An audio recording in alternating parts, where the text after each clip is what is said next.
Good morning, everybody. We will call the November 1st. I can't believe we only have 2 months left to 2021. 2021 council work session to order. I want to welcome David Margolis, our new city attorney, to the dais.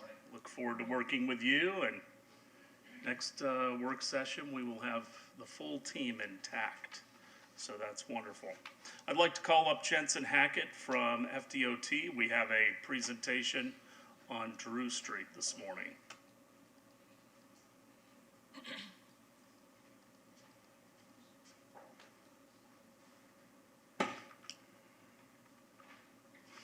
Okay.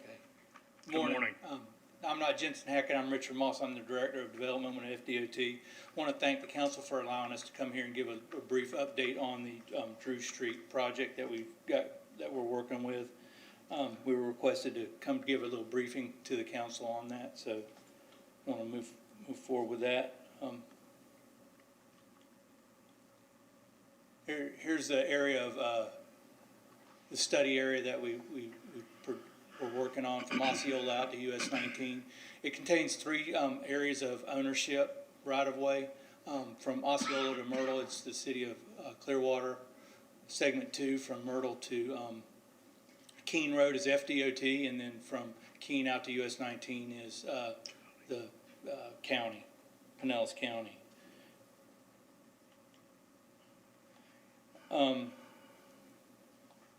The study, we looked at an existing study that had been completed in 2018 by Kimley Horn that they had done for the city.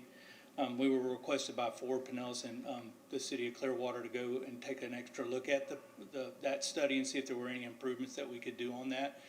So we've done that. We defined the future conditions. Like I said, we're doing a conceptual design review from the city complete streets and we're currently coordinating with stakeholders. Like I said here, this is what we've been doing. We actually the initial study was based off of the Clearwater context classification, which is a set of rules for urban design on roads. Sort of lays out what you do in trying to get those designed as far as pedestrians and speeds with that, and based on the density that you're at. You know, more downtown, you have a little bit more restrictive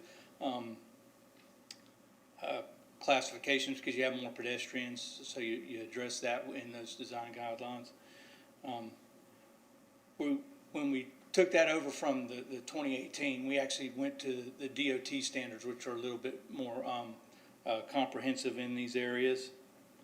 And we took the existing plans that were developed in the studies, and we're looking at the available right-of-way on what we can actually fit into these corridors, or the corridor from of Drew Street. This is a copy of the context classification that Clearwater used in the initial study. As you can see, it outlines what you would like to do in these areas.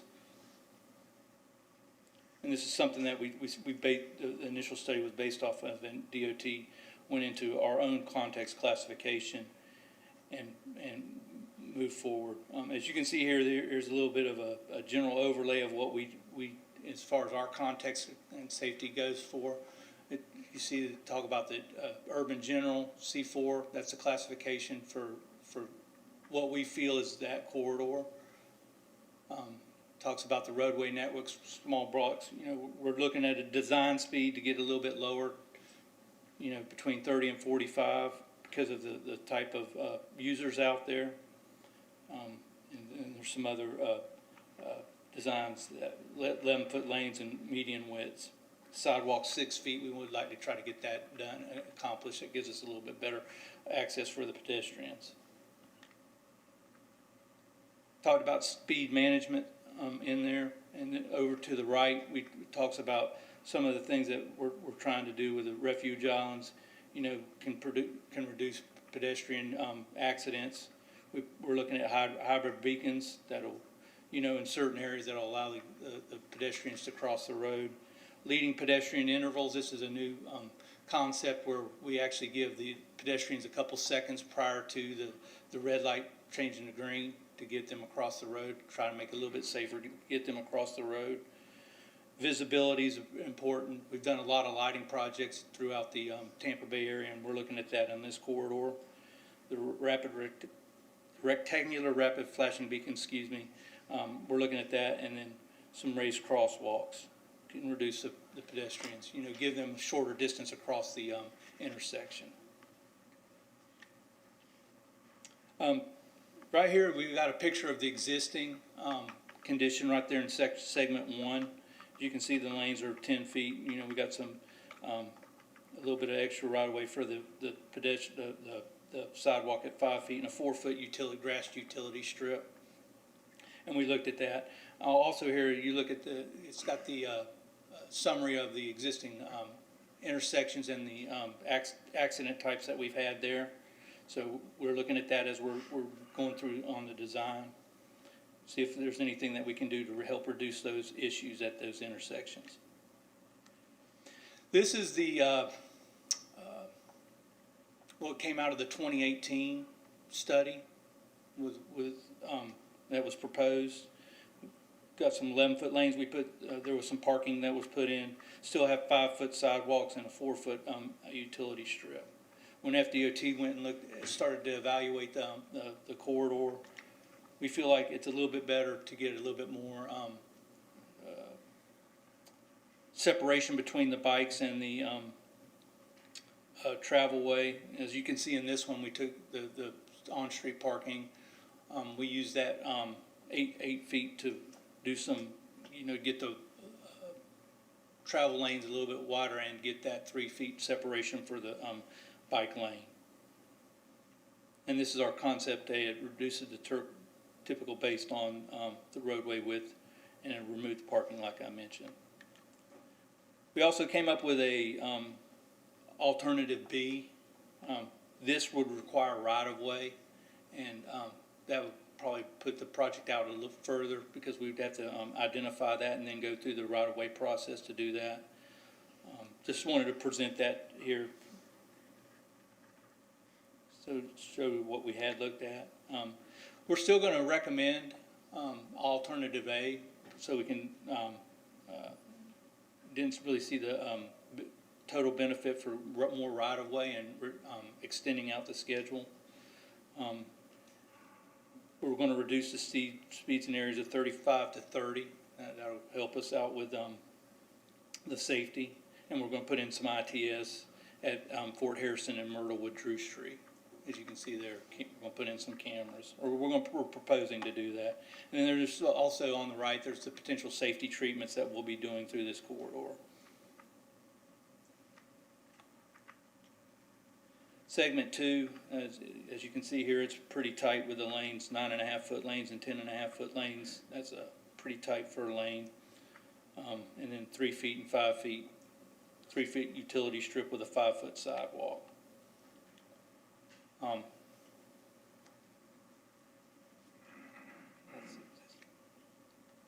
What was proposed in the 2018 report was putting in a median, landscape median of 16 feet with 11-foot lanes, 2-foot median or grass strip with an 8-foot sidewalk. What we're proposing is to tighten up that median to 15 feet with 11-foot lanes, 2-foot and 8-foot. The big difference here is the gutter pan. FDOT, we prefer to have the gutter pan, and it just makes it easier. We don't like people riding in that, as shown in the 2018 report. So that's really the big difference. We're currently, when we get into design, we understand that there's probably going to be some issues with access, and we'll deal with those whenever we get into design, because you're taking away that median. Well, not taking, there'll be areas that we do that. As you can see, there's a mid-block crossing there, as you're heading there. So, and then potential safety treatments on the right again.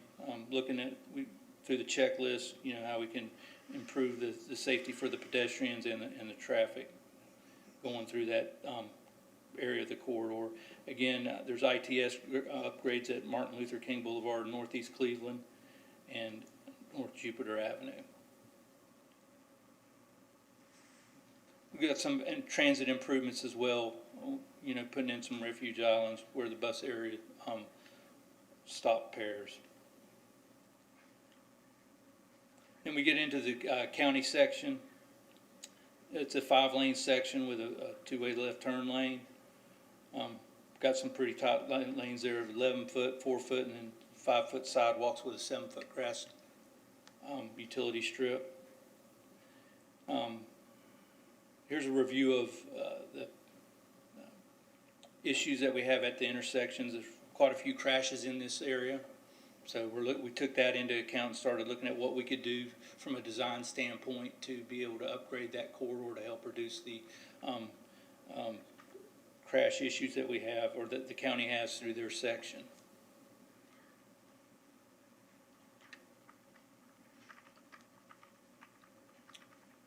Here's some of the improvements that we looked at, or that the 2018 study looked at, providing more grass medians, landscape medians, with the 5-foot sidewalk and the 7-foot utility strip, with some landscaping there as well. Cut down on the 2-way left turn lane to get some additional width for the lanes. You'll notice there that there's a 4-foot bike path. That's a pretty tight, you know, from an FDOT standpoint. And when we get into the next slide here, this is our alternative. We prefer a 5-foot, that extra foot, anytime we can get more width for the bicyclists. We would like to get that there. We think that's a very good upgrade for that. With that, you can see we got that additional foot at each one of the bike paths, or the bike lanes, from the 2-way left turn lane, which is 12 feet now. So that's the big difference between ours and the 2018.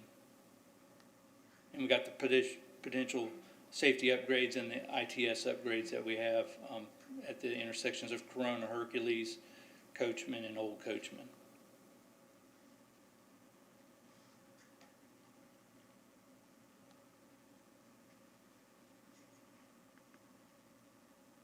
Looking at the 2040, these were designed for 2045, excuse me.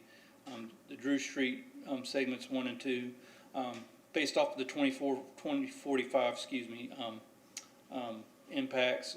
We do not see a deterrence in the level of service through the corridor, because we noticed we were taking away some laneage with the 2-way left turn lanes in these sections.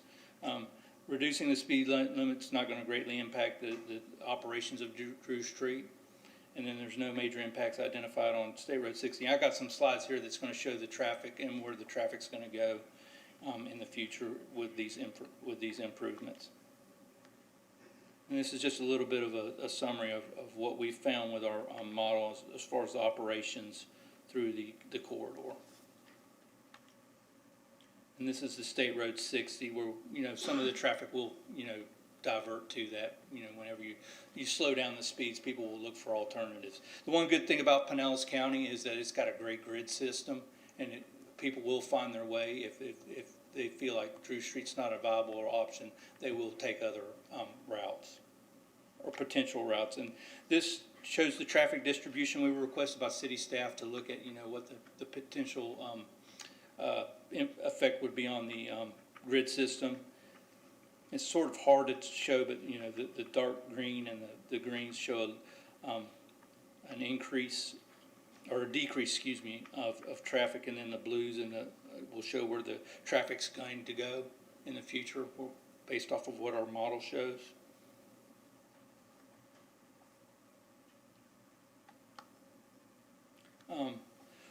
Right now, we're looking at each one of the intersections with what we call an ICE program. It'll dictate to us what should be built at the intersections. We're completing our lane purposing report, and we're developing the scope of development for the design on this project. Once we get that scope done, we're going to go into design. Design's fully funded and construction's fully funded 2 years after that. So we'll be completing that and moving forward with that. The design year is current year, and it's approximately $1 million. And then the construction's funded in fiscal year 24, 2 years out, at almost $6 million. And with that, I'm open for any questions that you may have. Councilmember Albritton. Okay, I think I've asked this question before. You know, we've got a kind of an outcry from the neighborhood in segment 2 that it's unsafe, and it really is, with the narrow lanes and the speeding. You know, you got 4 lanes of traffic and people are flying down there. Even though it says, you know, 40 there, people are doing 50 and more. Yes, sir. And I know this project, we've been talking about it, well, 2 years already, probably more than that, but actual planning the last 2 years, and it looks like we're going to be another couple of years on design and then implementation. I'd like to see something done in that segment 2 area for those neighborhoods, either with, and the chief told me before, I actually said, why can't we lower the speed limit there? He said, well, it probably wouldn't do any good, you know. People are still going to speed what they think they can get away with. What if we, now see you have on this slide here, you've got your speed, you know, it says 40 miles an hour, and I know that's one of the ones we have there. But is there any possibility we could put like slow down signs, like kind of like what they have on the causeway when you're speeding, it flashes and says slow down, you know, to try to get their attention other than just tell them how fast they're going. That's something I can go back to the district office and talk to our traffic operations people and see if that's something that we can get implemented as soon as possible. And again, I'm going to bring up reducing the speed in that area. I just think that, you know, we've been talking about this so long. Can we do something temporarily to help those neighborhoods until we get this thing done? And at least warn people that narrow lane ahead or something like that. I mean, you warn them about the photo cameras, you know, and even the apps tell you about that. Yes. But I don't see anything on the apps or anything about, whoops, you know, watch out ahead. You got 9.5-foot lanes. And I understand that, you know, people need to get in their driveways, and so in the middle lane, which should be the faster lane, that's the one that I think most crashes happen because people slow down quickly to turn or get in their driveway or whatever, and people don't see that. They follow too closely, but just make it a little safer in that area. Yes, sir. And we can go look, and probably, like you said, you know, 2 years of design, and you know, you're probably looking at about 2 years of construction time. So understand that. See if there's something that we can do in the interim that we could do to make it a little bit safer. Good. Appreciate that. Yep. Councilmember Beckman. Well, to follow on that, I mean, can you tell us today that you can put in within the next 4 months signs that say things like bike lane ends, road narrows, driveways ahead, narrow lanes, children playing, so slow down? You know, rather than go back and check and see if that's something we can do, can you tell us we will do that? And then what are the steps for us to give a directive to the state to lower that to 30 miles per hour in that segment 2? Yeah, well, it gets really complicated with speed because it's statutorily required for us to meet the 85th percentile, and there's some calculations that we do. So it's really based off what the users are using it as, and the design speed. As far as committing to putting signs, we can, you know, as long as it's something within our purview that we can do without having to do a study, that's something that we can do. Like I said, I'll check back with our traffic ops folks. They've got contracts that can do that. It would be in the interim.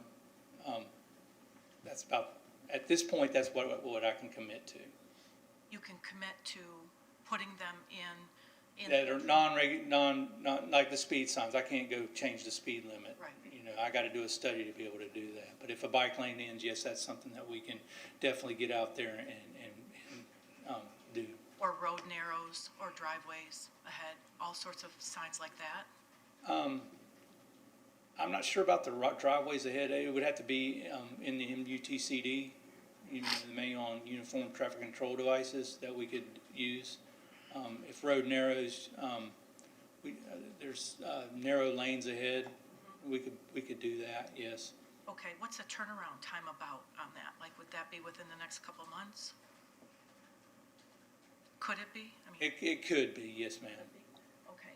And then, is it not true that state law recommends, you know, like a 30 to 35 mile per hour in that segment 2 area with all the residences and the entrances onto Drew? I would have to go back and look. I'm not really familiar with that section as far as what's required as far as the standards, but we can look into that.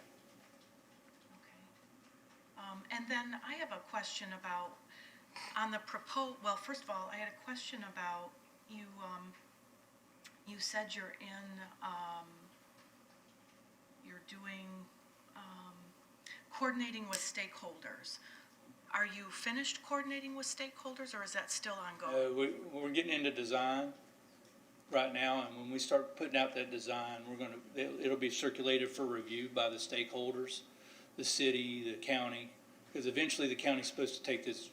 This will go on the county's inventory, you know, as we get all this coordinated out. So there'll be plenty of time for reviews with city staff, and I'm sure we'll come back and brief the council on exactly what we're going to be doing. Because this was the study, then the designers go out and take ownership of it, and there will be some changes, some minor tweaks here. You know, talked about crosswalks. We'll look at the optimization for that. We'll look at the intersections through the ICE program. So definitely, there's a lot still to change. I don't mean that in a grand scale, but there will be some tweaking. Okay. I guess one thing I'm looking for is the coordinating with stakeholders. Does that include more meetings and input from residents? Or is it just higher up, like city officials, local officials? Are you finished engaging residents who live around there? I would think that we would go back out to the public whenever we have a final design. Okay. And then is safety really the overriding goal of reconfiguring Drew Street? Yes, I mean, that was the impetus of it. You know, there was some complaints, especially through segment 2.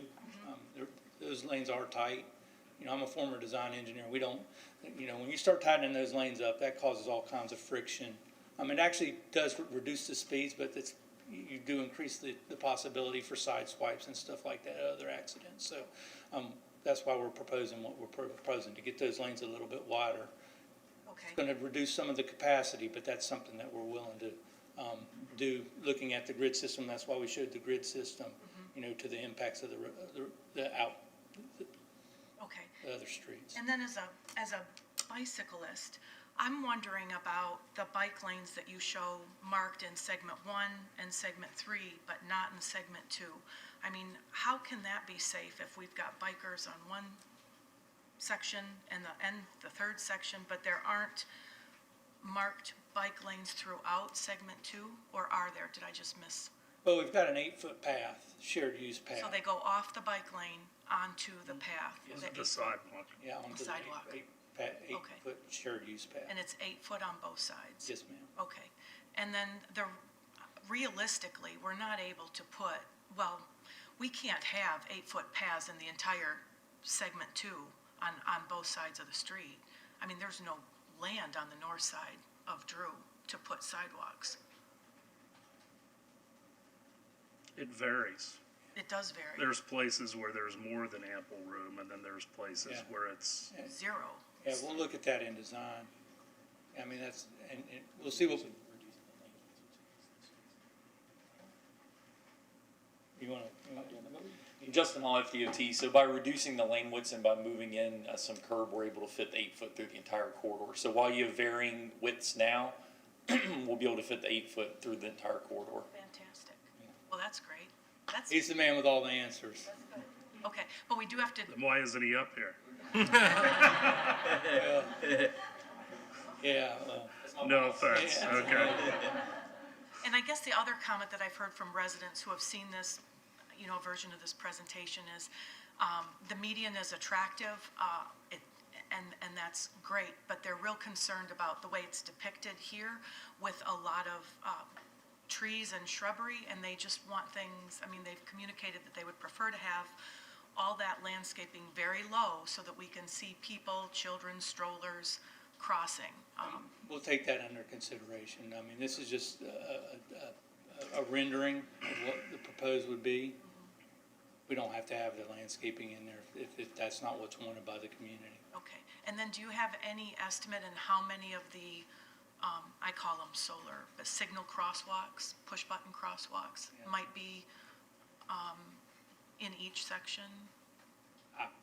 We'll, We'll see, yeah, we'll see. Okay, we'll look at the areas where we have a lot of pedestrians, because there will be areas that, might be in between signals, that we have a area where people tend to cross more. right, or if you have a bus stop on one side. Yes, yeah. Because now people are having to Well, look- go all the way up to Highland or Betty Lane to cross, and it can be, tough. Yeah. Okay, and then I guess a final question I have is, in order to make it as safer right now instead of waiting for construction in 2024, and this is, what can you do to level out at least the grade on segment 2 on the north side where it's, and one of our residents, Mike Reardon, is here, who's walked me up and down that area because of the goat path, where it literally is like, winding down to the Grand Canyon. Is there anything you can do to level that out and make it a little safer in the I'm interim? not following you 100%. There's only a dirt path and no sidewalks. Oh, okay. On part of the north side of segment 2. And what can we do and there are bus stops sitting right there, a PSTA stop, and there's If mud, there's enough right of way, we could go in there and put a And- sidewalk. or level it at Yeah. least? Okay.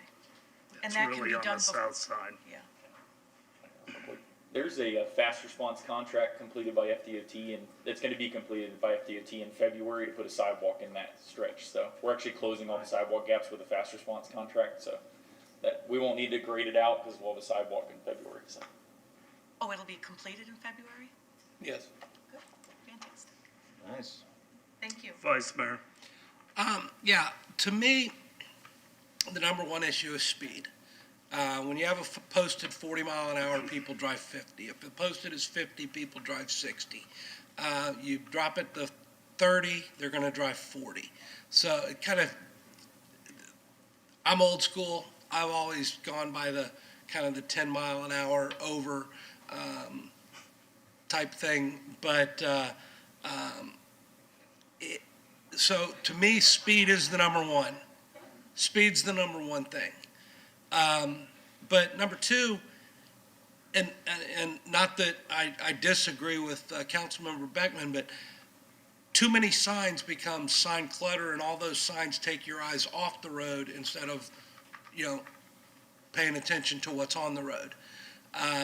So you can also have too many signs, and it becomes, distracting. But before, we're talking 2 years out. How difficult is it? I know they say, okay, state says Drew Street being 4 lanes, this, that, and the other, that should be a 40-mile-an-hour street. That should be a 40-mile-an-hour speed limit. Well, then why not post it at 30? Because people are going to drive 40. So, but if people obey the 30, that's a good thing.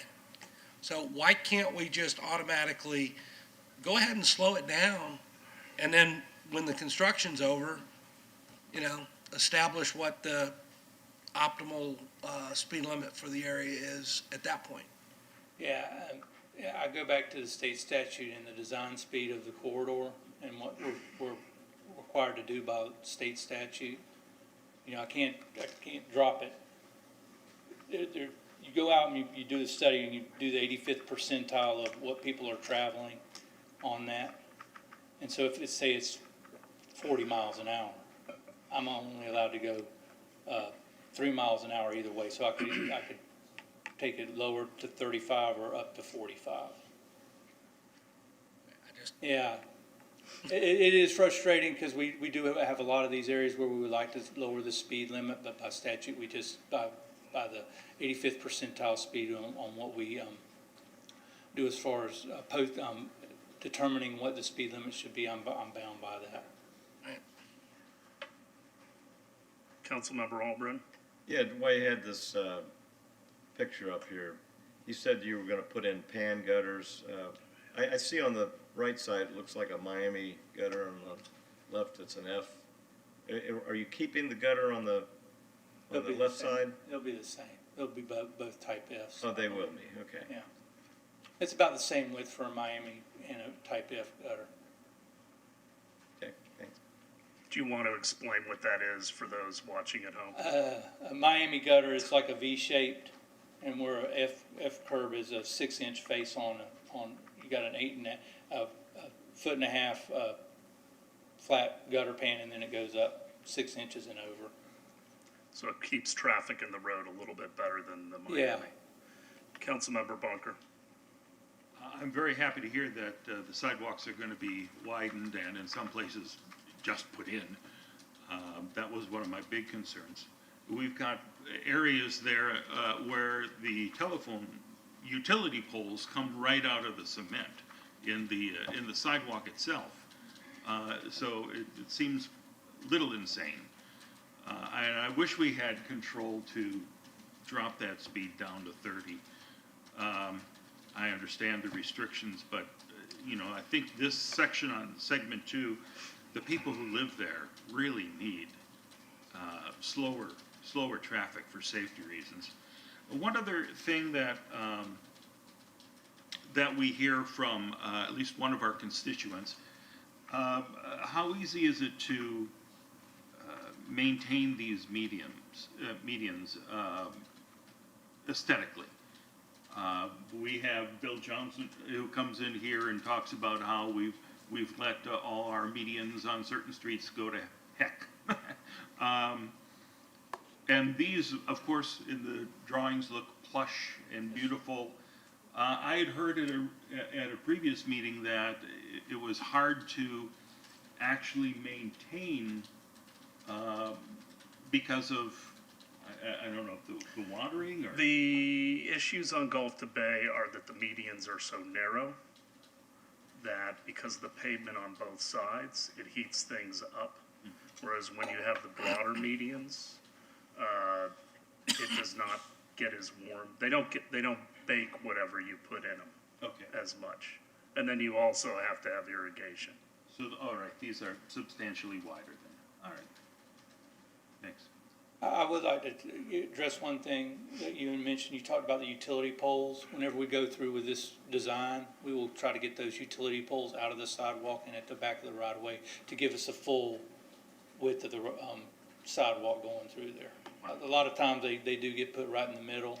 That was back in the day whenever the utilities were put in, and the sidewalk might have came after that. But we'll definitely try to get those all cleared up. Not try, we will do that. I'm happy to hear that, thanks. Councilmember Beckman? When you were talking about the Miami gutters, on segment 2 in particular, close to Betty Lane, and on the, I guess it's the south side of Drew, there is massive flooding when it rains. You can't drive in that far right lane because it's just, the water's this deep at some point. Is there, I'm sure you're aware of it, are you gonna do any design? If there's a configuration drainage to problem, limit that? we'll take care of it with the project. So people will be able to drive, you think, on both lanes when there's a downpour on Drew Street? Yeah. That's the goal. Yeah. We're designing this to DOT standards, and we have certain spread, what we call spread, which is the amount of water we allow into the travel way through the drainage system. And we'll definitely be addressing that with the project. Especially if we're having to move curb lines, we have to do a full drainage, evaluation of the system. And then, just a yes or no, I guess, can we ask you today to drop the speed to 35? Can we give direction? Requires a study. You can ask, and I'll definitely go back to my traffic ops engineer, that's who's responsible for that, and give him that request. We've talked a lot about the safety issues. There's been several emails that we've received from citizens. Yes, sir. All of those questions have been addressed by all of the council members so far. I want to go back to but I think this is a balancing act. Yes, So I'm going to bring up capacities. okay, Because you said at the onset that we have a very good grid system in Pinellas County. yes, And that may be true if you look at the county as a whole. We do not have good east-west corridors in the city of Clearwater. It really is, in the central part of the city of Clearwater, it is Drew Street and it is State Road 60, and that is it. People don't use Sunset Point. Druid is worthless. So it's an issue. I want to go back to the diagrams that you have for capacity on the no-build. this one, Go forward one, I believe. No, back then. Back one more. That's the State Road 60 and then the Drew. yeah, this is the Drew Street, this is what it will be after what we So anticipate. I've been around long enough that, we talked about, we swapped with FDOT. You used to have control of Fort Harrison and we used to have control of Myrtle, and we swapped those back in the early 2000s. And we went from 4 lanes to 2 lanes with a center turn lane on Fort Harrison. And at the time, we were promised that the capacity would not be impacted. Not really even by you, but by our old traffic engineer, who I have tremendous respect for. But I can tell you, from driving that corridor on a daily basis, it changed drastically. From capacity and movement, drive times, and also stacking. Now, you may not be familiar with the corridor that much, but, for east-west gets precedence, so Court and Chestnut get precedent. And the north-south, between really about Druid and Drew, is a nightmare. So nobody can tell me that the capacity remained the same and the throughput. It just isn't true. My concerns when I see capacity, for instance, between Betty and Highland going from 12,000 to 41.8 down to 62 and 16.4. Can you explain that so that people are not concerned about the capacity? And what is going to ultimately happen to Gulf today? Because I figure there is going to be traffic that comes off of Drew. It is either going to go on to Cleveland, which we traffic calmed back in probably 2007, 2008. Are you familiar with Cleveland? It's one road south of Drew. Of Drew, okay. I mean, Mayor, I can just go by what the models are showing us, and it's showing how it's gonna get diverted. And how accurate are those models as far as modeling versus what actually happens? I mean, What's the error? I can't speak to that, I'm not a traffic modeler. Does the guy with all the answers know? I mean, he's not a modeler. but Okay. He's, Okay. I mean, very often when we do the modeling, do we get it right? It's, a lot of it is, Well, it's anticipation. gonna be within a range, right?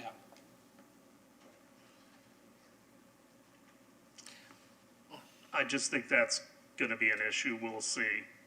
The other thing is, construction time.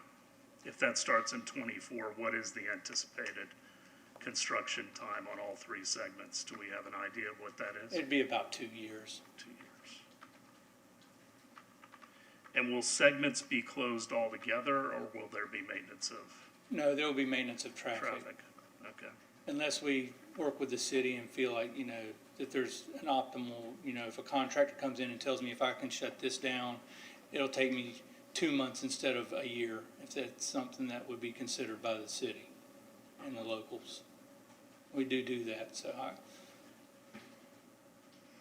It seems like the beacons and the slow down signs really are low-hanging fruit that we could take advantage of today. I have no understanding why. I don't know if those signs, Deputy Chief Gandy, are those speed signs ours, or are they the FDOT's? The ones really that run from Highland down There's two to, of them. There's one Missouri. westbound and one eastbound on through on either side of Highland. I don't know if those are ours or FDOT. I believe they're FDOT signs. they're yours. they're on. Yeah, yeah.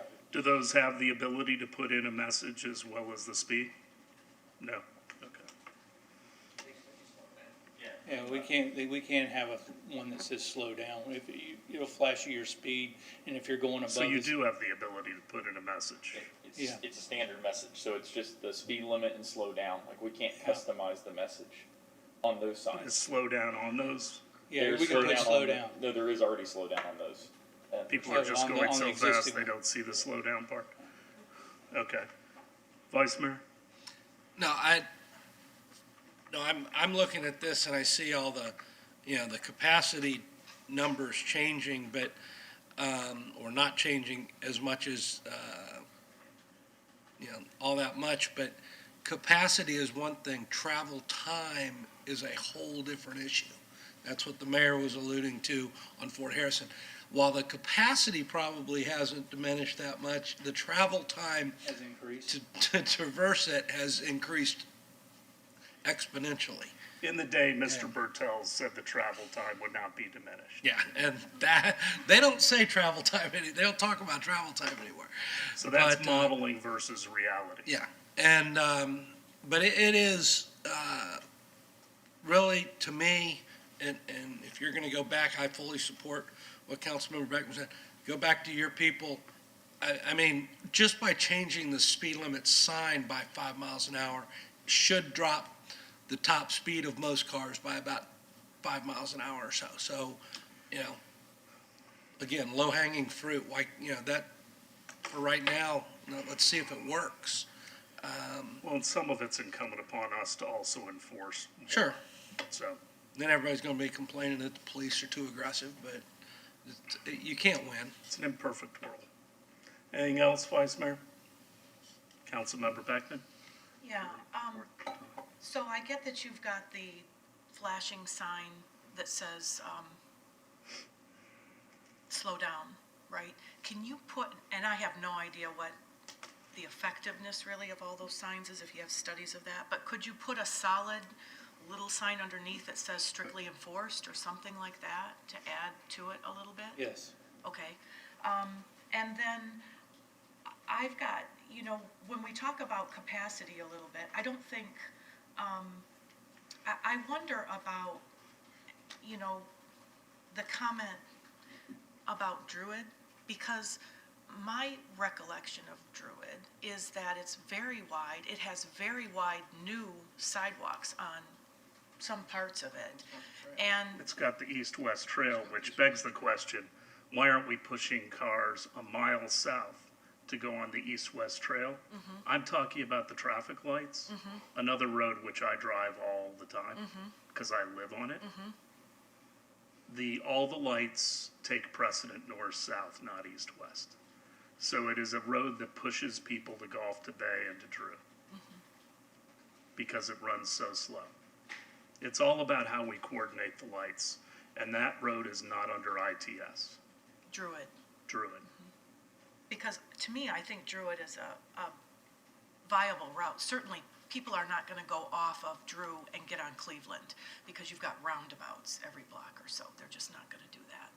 But I could see people going to Sunset, which had some improvements, as well as Druid, especially if they're coming down into the city and imagine Clearwater, or to get over to the beach. And then,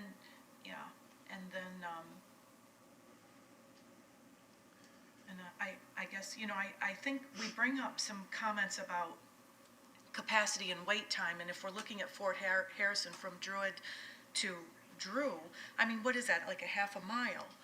And yet we have people stacked up all the way, It's 1 mile.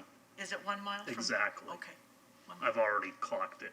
Okay, but in looking at the backups that we have going to the beach, I mean, people are stacked up and sitting in traffic for over an hour to get down to our beaches at, high time. So it's just, Well, I'm not talking about beach traffic, and I'm not talking about Imagine Clearwater, which is one of the rumors that goes around out there. We're gonna have concerts maybe 35 times a year, and during those times, people are gonna wait, just like if you go to a Bucks game or a Lightning game. What I'm talking about is trying to increase the employment capacity in downtown Clearwater, and now we're throwing up another roadblock, which is getting from people's homes to their workplace on a daily basis. But- I frankly think a bicycle traveling could be down at the Druid Road Trail in, a couple minutes. It's a better place for people to be going on bikes anyway. But this process is kind of rolling along. I think we've given too much precedent. People are not gonna get rid of their automobiles, either for mass transit or for bicycles, until we make mass transit better and we can attract choice riders. Choice riders meaning people that have a choice between riding mass transit and being in their automobile. And then secondly, during the summer, not many people have the ability to ride their bikes to work, either because of inclement weather or no showers at your workplace when you get there, so. BPM. Okay, any other questions at this time? Well, Vice Mayor. not a question, but, and I don't want to get some of the Skycrest people upset for the exposure, but I will disagree with you about Cleveland Street. Cleveland Street's a little, kind of a unknown secret. It's not, you're not gonna go 50 miles an hour, but you can get from, you can go a pretty long way on Cleveland Street and never come to a stop. And that's, Hercules and Kane.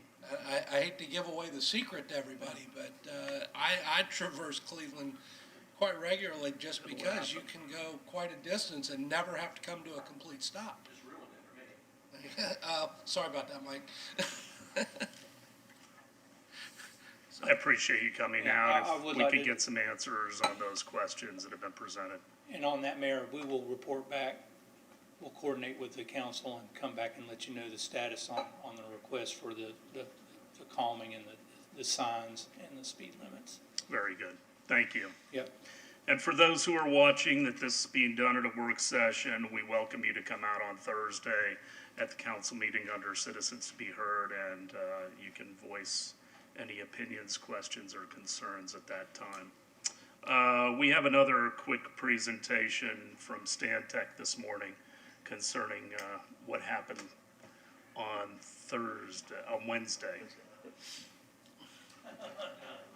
Mayor and Council, as you know, we had a water break in the Coachman Park area on Wednesday of last week. Mr. Kurtz is here to give a little update, and we have representatives from Stantec and Public Utilities to talk about what happened and answer any questions. I have to chide Mr. Kurtz.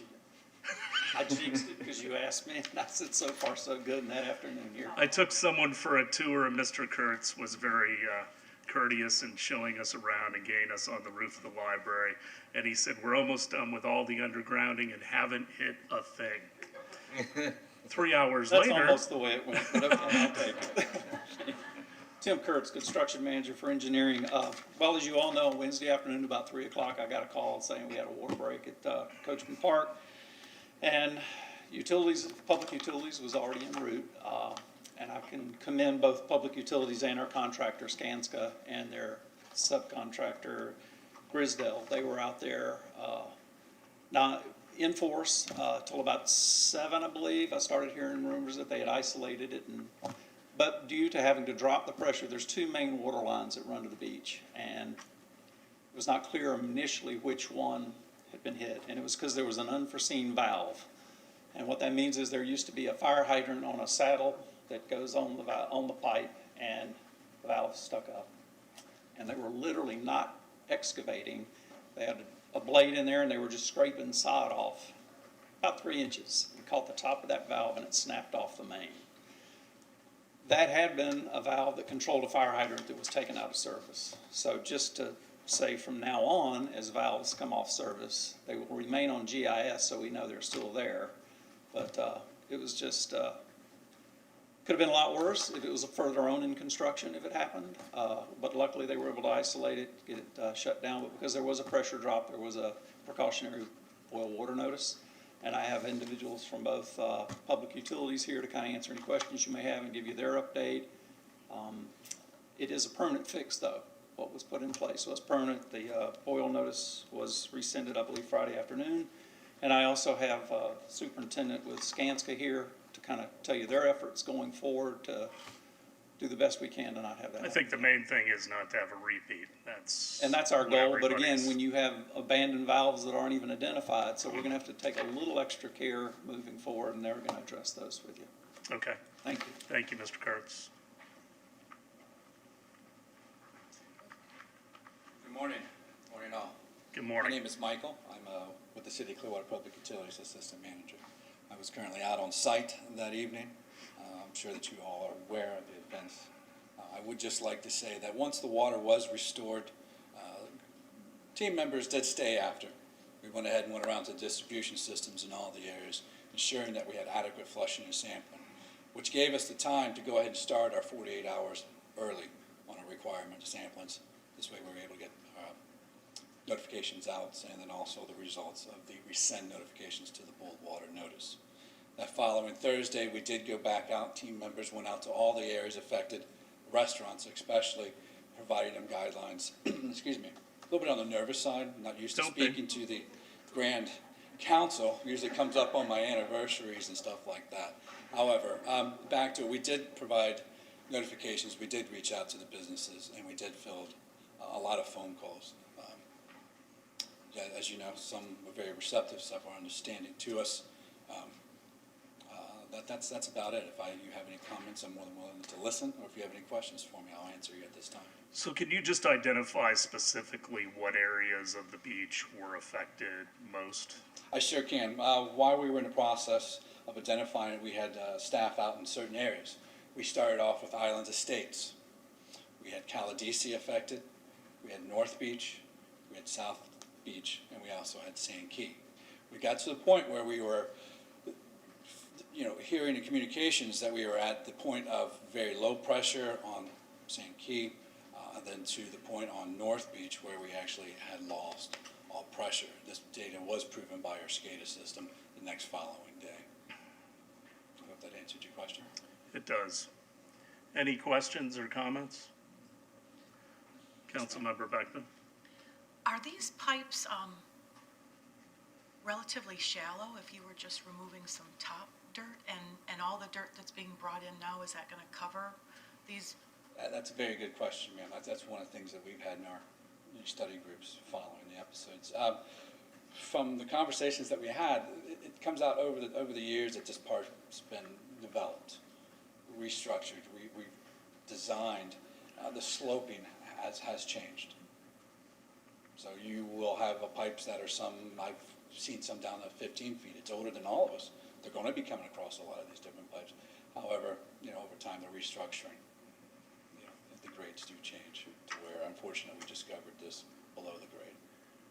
But this wasn't the main, this was coming up to the fire hydrant. This So was a little bit different. At some point during some other phase, this hydrant was relocated. Yeah. The valve is left. We cannot remove that without shutting down the main and removing it. It's not standard practice. But how far from the valve, that 3 inches that got clipped, down to the water main? How far was that? It was a 16-inch main, and the valve's a 6-inch. So you may have anywhere from 8 to 12 inches. Of inventory? We are very... So that's pretty shallow. Yes, and it's very, the teamwork amongst the contractor and the city teams to make this type of repair. We're very fortunate, to us it's standard practice in our job and duty to make these type of repairs. So hitting the valve was more of a, you know, a blessing than it was to actually, you know, hit the 16-inch main itself and causing further damage to the system. Any other questions?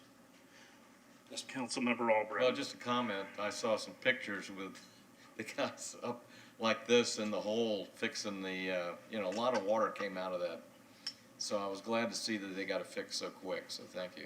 Yeah, well, the pictures show, you know, the assessments, you know, identifying, hey, it's a sleeve, it's not the main, it's the valves. What you don't see is, yes, once with the bull water notice was issued, the water main was, you know, completely shut down. The hole was excavated to allow crews to continue to work safely in that environment. Yeah, I want to thank our staff and Stantec and Skanska for getting this resolved as quickly as you did. I want to thank our citizens and businesses because they were impacted. There were a lot of restaurants that closed on Wednesday night, Yes, sir. you know, so they lost revenues. I'm glad it was a Wednesday and not a Friday. I flew out that day and I'm thinking it was Friday, which of course it was not, but at least we got through it quickly. Vice Mayor? Yeah, I would say, like Mr. Kurtz alluded to, I think this illuminates the need to make sure we identify all the locations such as this, so this doesn't happen again, because it did have an economic impact. And I commend all of the efforts to get it corrected as soon as possible, but yeah, I can tell you the Palm Pavilion was closed down. We lost the revenue from a Wednesday night, which Wednesday nights in, you know, late October didn't used to be much of anything, but our beach has changed, and Wednesday nights in October are still good nights now. So a lot of restaurants, a lot of businesses, you know, were shut down and lost revenue. So there is a serious economic impact on that, and I think, you know, by getting all those mains identified GIS-wise and everything else, so that this doesn't happen again in the future, that's a plus. So we need to be focused and get that done. Anything else? Thank you. Something else, Mr. Kurtz? I do have the superintendent from Skanska here, and he can maybe speak to how we're moving forward in the park. But I also want to point out, just Friday, Public Utilities came out and they set pipes at regular intervals on that main. Surveyors are out there this morning. As he said, the park has changed, but we're re-verifying. I mean, we gave the designers and the contractor all the information we had, but there's certain things we took, I believe, for granted. I don't know how we would have caught it, but I'm glad we caught it when we did. Well, the park is an amazing matrix, because I remember the diagrams that we had when we were looking at putting the aquarium on the City Hall site, and it was astounding what was under there. Yeah, and that's what we know about. Right. It's probably one of the most developed sites in the city. Morning, Mayor, council members. Grady Freeman with Skanska, the superintendent for the project. Councilmember Beckman, to answer your question prior, the water main is approximately 18 inches from the existing grade that's there now, and the valve was about 4 inches below, you know, the grass that's there. So unfortunately, we came in contact with it. And once the fill comes in? We're working on that. Right now, as Mr. Kurtz said, we're surveying the line to see where it actually exists in plane with the new design. It should get fill on top of it, but we're gonna make sure and verify that. My concern is if we're gonna have pilings for the amphitheater or other buildings, that we could hit something. Sure, even trucks and heavy equipment running over top of it. Right. So, absolutely. Any other questions? All right, thank you all. Thank you. Item 3.1. Approve the budget increase of $115,000 and one full-time equivalent position for the addition of a new assistant director position for the General Fund CRA Administration Department. Ms. Thompson. Morning, Amanda Thompson, Community Redevelopment Agency Director. This is a companion item that you approved wearing your hat as the CRA trustees in September of this year. This position, it is new, it is completely funded by the TIF revenues that go to the CRA, but we have to do a companion item in the city budget process. This position will serve as a backup to the director, and just to give you some context on how the work of the CRA has shifted, since 2018, we had 2 grant programs in 2018, sidewalk, furniture, and facade grants, and we had no RFPs or development deals going. Now we have 5 grant programs. We have around 5 development deals, and then we anticipate launching 3 to 6 more grant programs in the next 4 months. So it does take staff to create, advertise, administer, follow up on all these grant programs as we get that money out the door in accordance with our strategy. Also, we would anticipate that if any new CRAs come online, that my department would be assuming the responsibility for that work. So with that, I'm happy to answer Any questions for Ms. Thompson? Consent? Yep. 4.1, thank you.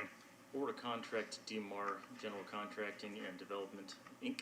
of Clearwater, Florida for $306,711.90, which includes a 10% contingency, to perform various air conditioner renovations and replacements needed throughout Baycare Ballpark per bid 16-0023-PR-BA, and authorize the appropriate officials to execute same. Mr. Halios. Yes, good morning, Mayor, Council, Jim Halios, Director of Parks and Recreation. The item that we have before you is for the third stage of a 3-stage renovation process for the HVACs at Baycare Ballpark. These are 20-year-old existing units that were original to the ballpark. All items that are eligible are Energy Star compliant, and with that, I'd be happy to answer any questions. Any questions for Mr. Halios? Councilmember Beckman. I just wanted to make a comment that I applaud you for having all the HVAC that are able to be Energy Star compliant are. That's great.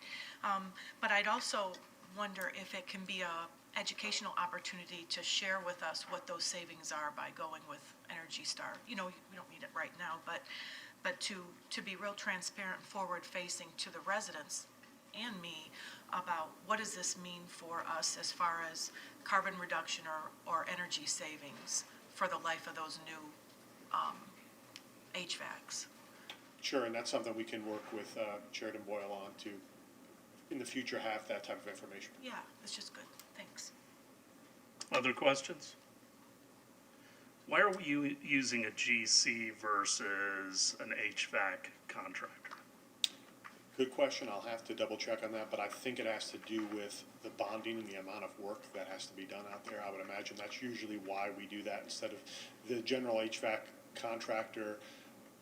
They may have issues with just the type of work that it is, having to go up on the roof. The magnitude? Yeah, exactly. The magnitude is a very good way to put it there.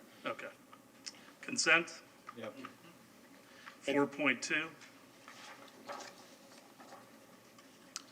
Approve a contract for Garland DBS Inc. of Cleveland, Ohio for roof restoration and repairs of sections A2 and A3 of Baycare Ballpark in the amount not to exceed $129,719.70, which includes a 10% contingency pursuant to Clearwater Code of Ordinances 2.5631C.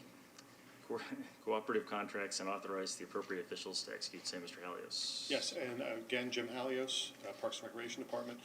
This HVAC renovation, this actually goes hand in hand with the HVAC renovation project because it's in the same area. There's a 10-year warranty on all labor and materials. This is actually for the player locker room where we're repairing and doing reconstruction of flashing and parfits in the certain areas. So it's kind of one of those where we knew we were going to be doing the HVAC work, and this roof work would need to be done at the same time because we had been experiencing leaks in that area. So again, this is a project of general maintenance that we have budgeted in our CIP process, and this was the year to do this particular item. I'd be happy to answer any questions. Questions? Consent? Councilmember Beckman. Yeah, I had submitted some questions over the weekend, but anyway, I'm trying to pull up these 2 documents. But on page 5, there's under clarifications and exclusions, there are some items that are listed. Will the city be billed the cost of those additional expenses? And do we have an estimate of those additional expenses? Because my notes, certainly we would know the cost of permitting, right? So. Yeah, and additional expenses could be, with roof work. Once you start taking things up, you can find more problems. And again, that's why we have that 10% contingency built in there. So should we encounter anything that's going to require us to exceed that, we will come back to you and discuss it with you. But, that's traditionally allowing us to have that flexibility should we encounter any other issues. Hopefully we don't, but you never know sometimes. Yeah. And then I guess one other thing before we're done with Parks and Rec, but on the previous agenda item, 4.2, one, I thought we were going to discuss a little bit the Baycare projects fiscal year 21-22 that's on here. Are we not going to talk about that? And those are just more for information. We're not approving those at this time. Right. We would be bringing those forward. I believe they're scheduled for the next few meetings. We just wanted to make sure you were aware of them at the time Okay. of approving the AC item and this item. Okay, so this is as much for the public as well, when they access the agenda to know what's coming up, discussions, right? Correct. Okay, thanks. Consent? Yes. 4.3. Approve a purchase order with Michael S. Williams, DBA Athletic Services of Clearwater, Florida, for athletic field maintenance services in an amount not to exceed $250,000 for the term November 1, 2021 through May 10, 2022, with 2 one-year renewal options in the annual not to exceed amount of $250,000 pursuant to Clearwater Code of Ordinances, Section 2.5631C, piggyback, and authorize the appropriate officials to execute same. Mr. Lockwood. Morning, Mayor, City Council, City Managers. Mike Lockwood, Assistant Director for Parks and Recreation Department. In front of you today is a contract with Athletic Services, Inc. Athletic Services provides a variety of support services that complement staff's effort at over 50 athletic facilities, or athletic fields. These services include, but are not limited to, verticutting, large tine aeration, regrading of clay, and turf areas. With that, I'd be happy to answer any questions. Any questions? Vice Mayor? Yeah, it's, the 250,000, the first 250,000 is for a 6-month period. And then there's 2, one-year renewals at 250,000 for the entire year. Why is the first 6 months costing us twice as much money, basically? Is that because of the condition of some of the fields and they're gonna be more aggressive with what they're doing? Or? We have a scheduled project that's kind of coming up during the off-season, so that's the reason to have some monies there. And then we're also looking in future years, if Jazz Holiday continues at Baycare Ballpark, it will kind of help us regrade the areas to meet the MLB standards, as well as this item also helps us in all of the athletic facilities. So if we have some regrading clay and other turf areas, it's not strictly for Baycare. It's across the 50 athletic facilities that we have. Well, I think we need, well, it's for another time. Maybe rethink Jazz Holiday for 2022. I don't know that the setup really worked. Nor 4 days, but we can talk about that at a later date. Any other questions on item 4.3? No. Consent? Yep. 4.4? Approve a proposal by construction manager at Risk Course Construction, Inc. of Pinellas Park, Florida, in the amount of $129,399.75 for the demolition and replacement of the existing deck at the Clearwater Beach Recreation Center located at 69 Bay Esplanade, and authorize appropriate officials to execute same. Mr. Hallios. Good morning again, Jim Hallios, Director of Parks and Recreation. This item that we have before you, we had brought before the last work session, and Councilmember Albritton had a question as to taking an alternate look at what we were doing is regarding to the railing out there, and actually was quite interesting afterwards. We were thinking, okay, well, where do we have this at on the beach and Papaya Street Dock, which we've had that over there for probably about 2.5 to 3 years. We've had no issues with it. It's a really nice look. So we went back to the contractor and we found out what the difference would be to do an ad alternate with that material in there. And we're looking at a difference of roughly about $12,000. And we are suggesting that we go with it. We like the look of it. It has worked very well out at Papaya Street Dock, and we think that we'll get a lot more wear and tear out of it as compared to what we currently have in there. And, we were just kind of, when we look at it, we replace like for like, and we don't really sometimes think about upgrading, and in this area, we think an upgrade would be appropriate. Questions or comments, Vice Mayor? Well, I like the upgrade with the cable, but my question is, if we're issuing this contract and approving it right now, is there a reason we have to wait till June for them to start? Because it seems to me, June to September construction time in the summer out on the beach, now's the best time to be working out on the beach. The winter times are there. I mean, if we're issuing this contract now, is there a reason they can't start now and over the next 3 months get it done so that by heavy spring season and whatnot starts hitting, it's a completed project? The reasoning behind that is we actually have weddings that are scheduled and receptions booked out there, parties at different events. And when they booked, the participants booked that venue, it was under the impression that they'd have access to the deck. So we didn't feel it was appropriate for us to go back in and do this construction and then they would not have access to the deck. So we looked at our blackout dates, and that's as soon as we could black things out was that period, because it's such a popular venue, it gets booked relatively well in advance, and that was our thinking behind that. Okay, understood. Councilmember Albritton. Yeah, I did go by Papaya, and I took some pictures. If anybody wants to see it, send them over. And also the hotel there, it extends all the way down in front of that hotel. It's a nice look.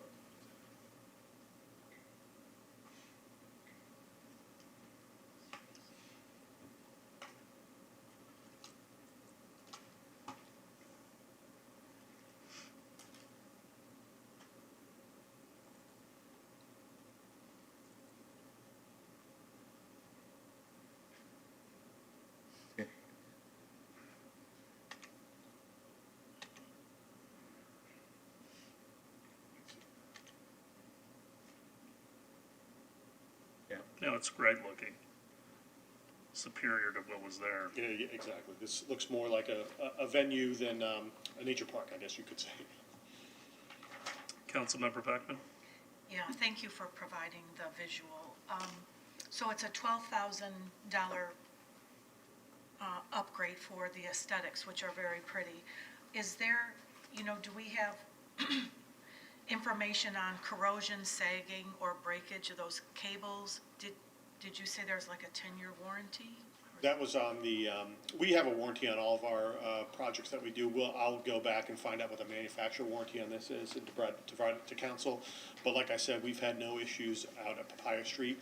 And, that's a more of a public domain that's open to everyone, where the rec center, it is open to everyone, but it's a little more sheltered back there. So the wear and tear, I would imagine, would be much more significant at Papaya Street, where the public can just kind of walk up and interact, than at the recreation complex, where it's more of a rental venue, if you will.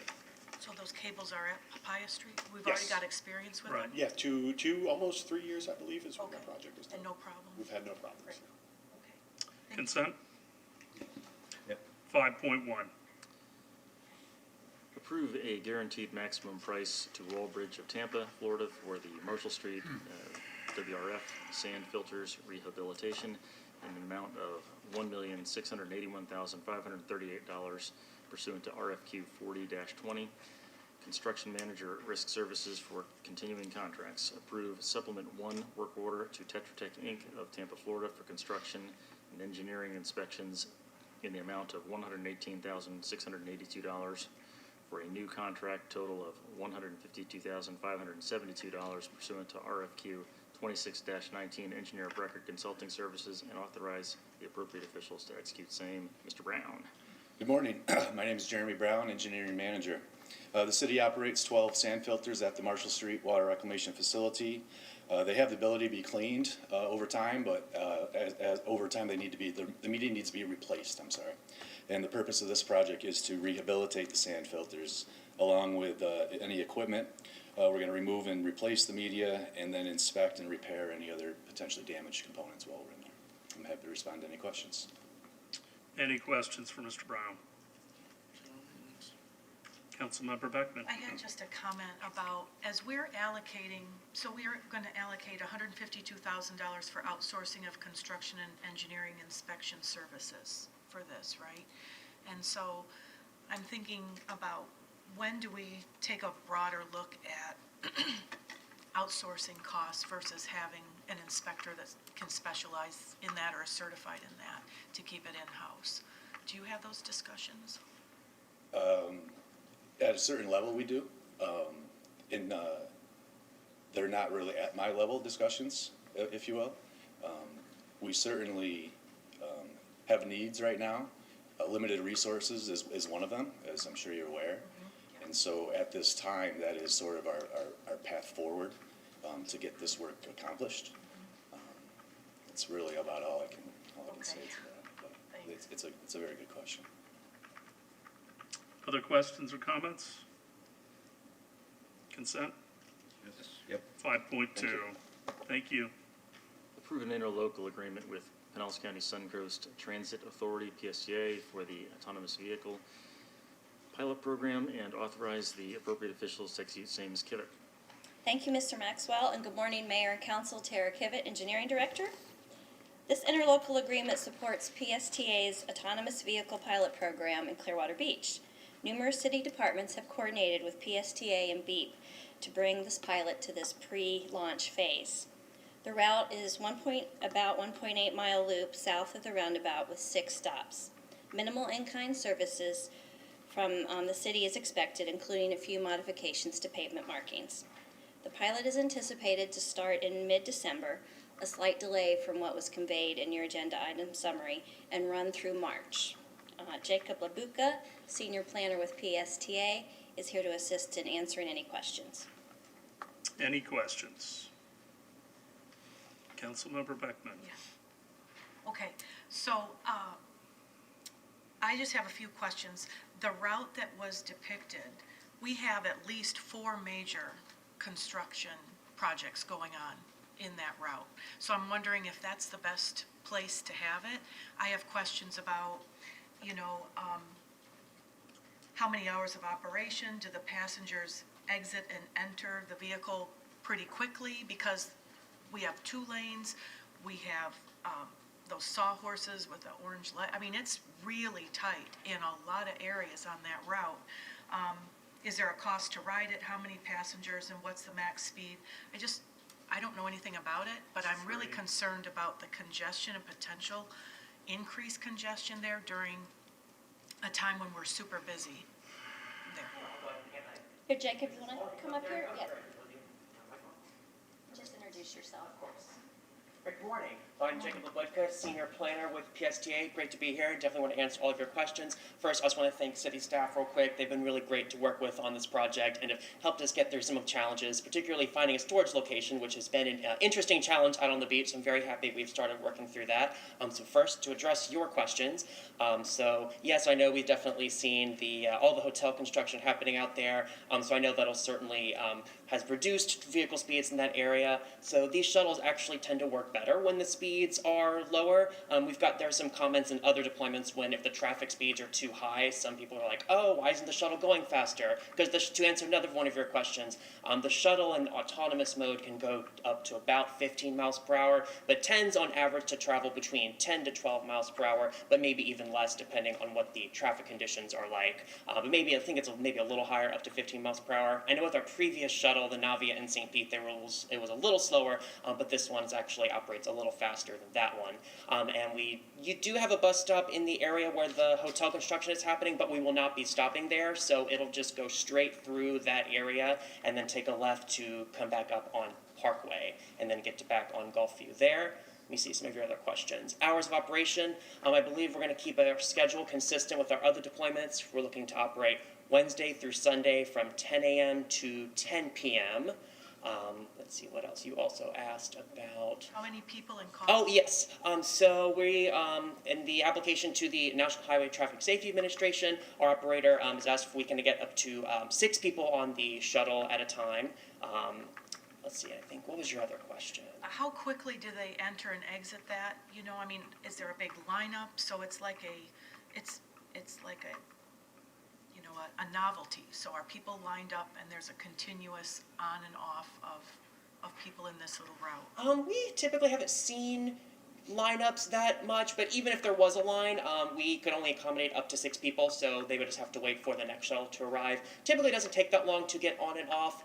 However, we have developed this to where it uses existing PSTA bus stops to where there's either a pull-off or there's a travel lane where somebody could pass the shuttle, so it's not expected to block traffic while people are getting on and off the shuttle. And in addition, something I'm really excited about is that I just found out a week ago that we're getting the latest and greatest model, the Ollie 2.0. We were previously operating the 1.0, so we're getting the newest model to update here. And one feature I'm told about that I'm pretty excited about is with our previous shuttle, there are ramps that were manually deployed to assist any ADA passengers with mobility devices. And this shuttle, I'm told that the ramp is actually built into the shuttle. So I'm actually really excited to see what the deployment of that will look like. cost? Let's see, well, there's no cost to the city, but to, I think for PSTA, it's about, per 3-month demonstration, about $180,000, which is split between our own funding and federal funding provided through TBARDA. But no cost to ride it? No, it's free to ride, sorry, yes, free to ride. Okay, all right, so did you consider other locations in our city to have this route? So we started this years ago. We looked at potentially downtown Clearwater as well as the North Beach location. In downtown Clearwater, I know some of the vehicle speeds and some roads were a challenge. I know the vehicle speeds can't exceed 25 miles per hour, and we also wanted to be somewhere with the pedestrian activity of Clearwater Beach, so we thought that would be the best fit since there are lots of people out there. We did look at the North Beach option, but the route there is a little shorter, and they don't have as many bus pull-offs there as the South Beach location, so one of our consultants years ago had initially recommended we go with the South Beach option as well as our operator Beep. Okay. And the South Beach doesn't have like pull-offs, right? We have stops. But Oh yes, well they're bus PSTA pull-offs where the trolleys can today pull off from the main street, and the shuttles will be using those same stop locations. You have those on South Beach? Yes. I believe there's a let's see. Yeah, sorry. Tara Kivett, Engineering Director. I think all but possibly one stop right there near the Edge Hotel, actually Holiday Inn, on South Gulfview.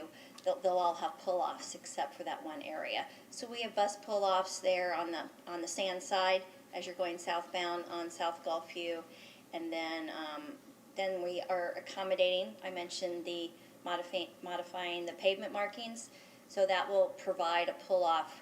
We're getting rid of one parking spot. Plus, there's like already Sharrows, where we mark out. We're using that area going northbound on South Gulfview. So again, they'll be able to pull over into a parking spot. And keep in mind, this is just a pilot, so it's a limited time period to see how this has worked. There's lots of articles about them. They did a great pilot in the city of Gainesville. I think it's got a very short route, slow speed. And again, even during COVID, they could only carry a couple passengers. Well, I'm excited about the pilot. I'm just a little worried about the location of it, that's all. And Why so? I'm curious. It's one vehicle. it's congestion. I mean, we crawl through there. I go through there every single day. But we're gonna reduce capacity on Drew Street by, this is one vehicle. What is one vehicle gonna change things? And South Gulfview does have, you can use Bayway, and it is 4 lanes in most locations there on that east-west portion. Okay. I mean, one thing that I remember, first of all, is if the range is 10 to, 15 miles per hour, that's fine. But I remember in the discussion about those bicycle pubs, pedal pubs, and they had a speed of like 7 miles an hour or something. And Mayor Credico said, who drove through there every day as well, or frequently, said he drove 7 miles an hour through that, over the Sandkey Bridge and through the South Beach area. And, people are laying on their horns. I mean, it's just, people want efficiency, that's all. That was just my concern, just wanted to understand that, so thank you very much. No, I appreciate that. Experience matters. It does. That's why I brought up what's gonna happen down the road. So, any other questions or comments? Want to thank the Edge for working with us to house this unit. Wasn't easy to find a place, right? No, we vetted several locations. The big challenge is that you need at least 9 feet of clearance to fit the shuttles. And I'm 6'6" and I can barely fit in parking garages on Clearwater Beach, let alone a 9-foot shuttle. Thankfully, we were able to find that. Well, thank you for coming out and giving us some information. We look forward to partnering with you. Consent? Yep. 6.1. Authorize an increase to the contract 900-280 to SHI International Corp. of Somerset, New Jersey for the license and services agreements with Microsoft Inc. for cloud office management licensing, software maintenance, cloud storage, cloud services and professional services in the amount of $300,000 for a new not-to-exceed amount of $2,175,000 for the remainder of the term ending June 30, 2023, and authorize the appropriate officials to execute same. Mr. Mayor. Mayor, Council, Dan Mayer, IT Director. This increase is for the purchase of the licensing for our multi-factor authentication, which is a security upgrade for our office users to protect the city from hopefully nefarious activity, at least a little bit better than we are now. So what changes will all of the users see? You will have to probably use a biometric, or we'll use a code to the cell phone. So you'll be an additional level of authentication beyond your password. Okay. Questions? Consent? Yep. 6.2. Authorize a purchase order to Sunprint Management of Tampa, Florida for copier and printer services for the period of November 1st, 2021 through October 21st, 2024, in the amount not to exceed of $480,000 pursuant to Clearwater Code of Ordinances, Section 2.5631C, Hvac Contract, and authorize the appropriate officials to execute same. Mr. Mayor. Mayor, Council, Sunprint is our incumbent printer management company. Printing is not something we love. We're trying to increase electronic behavior, but it is a commodity. We did do some price comparisons with a couple other providers, and the incumbent still proved to be the most affordable and most logical without interruption of service. Questions for Mr. Mayor? Consent? 6.3. Approve an agreement to CenturyLink Communications LLC DBA Lumen Technologies Group, Lumen, of Bloomfield, Colorado for telecommunications and internet services in the amount of $425,000 from October 1st, 2021 through March 30th, 2024, in accordance with Clearwater Code of Ordinances, Section 2.5631D, non-competitive purchase, and authorize the appropriate officials to execute same. Mr. Mayor. Mayor, Council, we're increasing this contract to accommodate an additional ISP service installation for the police main. This augments their real-time crime center. They will be engaging a lot of data and streaming a lot of video to this location, so we're giving them uninterrupted service. Any questions for Mr. Mayor? Seeing none, consent? Yes. 7.1. Authorize a purchase order to H&H Liquid Sludge Disposal, Inc. of Branford, Florida, and Merrill Brothers, Inc. of Kokomo, Indiana, for the hauling and disposal of biosolids in a cumulative not-to-exceed amount of $2,778,000 for a period of November 5th, 2021 through November 4th, 2024, with the option of 2 one-year renewals in the cumulative annual not-to-exceed amount of $926,000 pursuant to invitation to bid 45-21 Biosolids Management Services, and authorize the appropriate officials to execute same. We have a first-time presenter. This is our new Assistant Director of Public Utilities, Mike Flanagan. So, welcome, Mr. Flanagan. Well, thank you. Good morning. We'll be gentle. Thank you.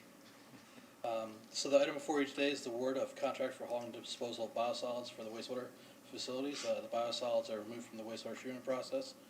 The biosolids are stabilized and dewatered at our plants and are beneficially used in land application and for producing compost. This procurement also includes provisions for the hauling of liquid sludge from our east plant to the northeast plant for stabilization. The east plant does not have the facilities for stabilization and dewatering. There were 4 respondents to this request for bids, and we're recommending the award to H&H Liquid Sludge Disposal and Merrill Brothers in the amount not to exceed $2.778 million. There will be 2 each one-year contracts through November 4th, 2022, with the option for 2 one-year renewals. I'm asking for your approval and happy to answer any questions that you may have at this time. Any questions for Mr. Flanagan? Councilmember Fetterman. Yeah, I had a question about how the responsibilities are going to be shared. So I can see where Merrill doesn't offer some of the services. They didn't bid on some of those line items. So are they kind of a backup, or? Yeah, so those were optional alternate bid items. The intent is to use the main bid item. The concern that we have is risk, to be honest with you. With the previous contract that we'd had, we actually had to use one of those alternate bid items, which is actually the main bid item now that we currently have for this current contract. So we have that as a backup in case they're unable to, for some reason, either have the sites available for the RMFs or for some other regulatory reason or whatever that might be. The reason that we had this in the past, an issue with this was land application was the main bid item, and in 2020, the state legislature had some changes that made that a little more cost prohibitive for many of the vendors. And that's why you have this, on the fourth paragraph, it says, alternative services were included, should specific requirements develop at one or more of our facilities, right?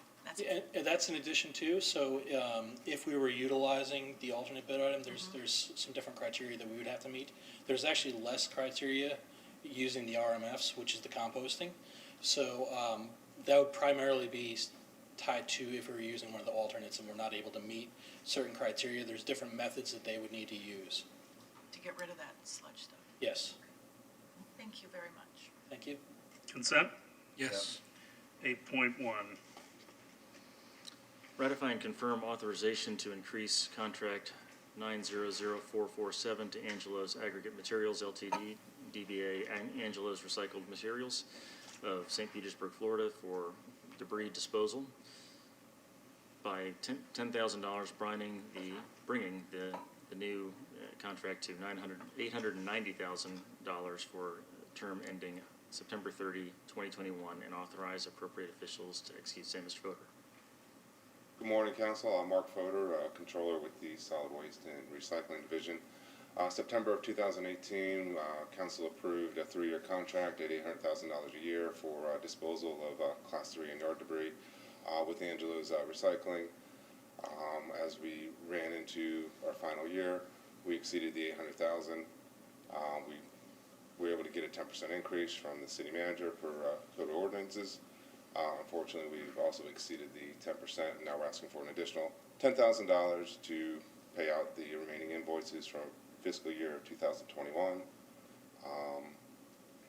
that's where we're at. Questions? Councilmember Beckman. I love our trash service. I think you guys do a great job. And Angelo's picks up anything. So I have 2 questions. Number one, it drives me nuts to see so many people putting Amazon boxes or cardboard boxes or recyclable material out on the curb that doesn't get recycled. Because it's my understanding, and correct me if I'm wrong, that when our solid waste workers come with a truck to lift up the recycle bin, they don't get out of the truck to put cardboard that's sitting on the pavement into that recycle truck, right? Because a lot of times in my neighborhood, people put their Amazon boxes full of styrofoam and bubble wrap and everything's sitting out there, so it's not really recyclable anyway. But correct, nobody gets out of the truck and puts recyclable material into, by hand, the recycle truck. That's correct. I mean, we also have our operations manager with us today. She can speak more to. Good morning. Good morning, Mayor and Council. Katrina Miller, Solid Waste Manager.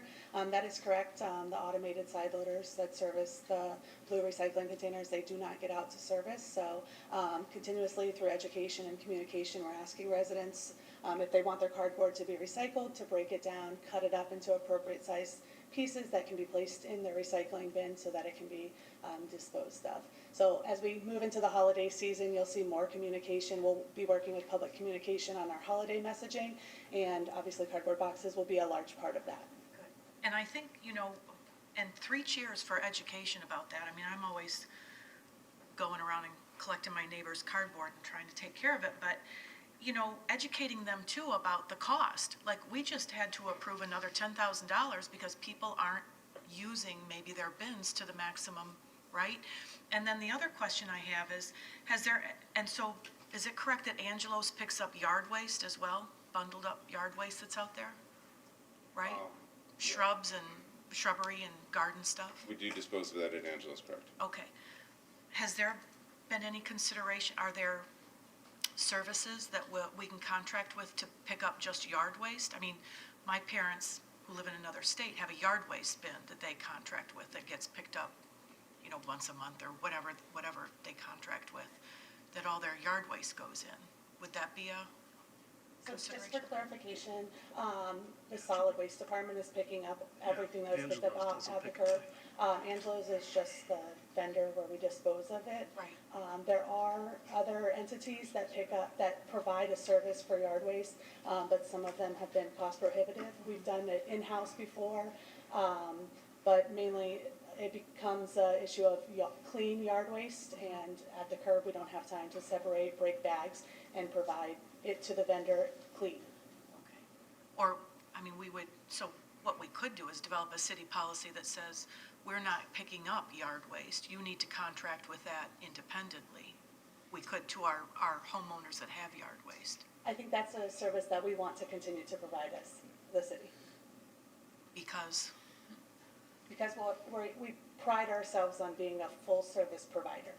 If we don't pick things up, they will find their way to other places. If you go out to Arizona, for instance, that doesn't pick up a lot of things, where I just came from, you will see sofas and all sorts of things out in the desert because the municipalities don't pick things up. When you stop picking things up, people find a place to dump it. And then we end up picking it up anyway, because it's on a vacant piece of property, it turns into a nightmare. So in many ways, we're just better picking it up no matter what. And then we avoid all of those problems. Correct. But a discussion that we've had, I agree about And things like what- mattresses and chairs, furniture and all that stuff. I'm just not fully convinced about, I mean, there are a number of cities that have yard waste as separated, it's picked up as a separate entity, and I'm just wondering if, Okay, let me mention something. Yeah. So Councilmember Albritton? if you're hiring somebody to do maintenance on your yard, they're responsible for taking away the waste.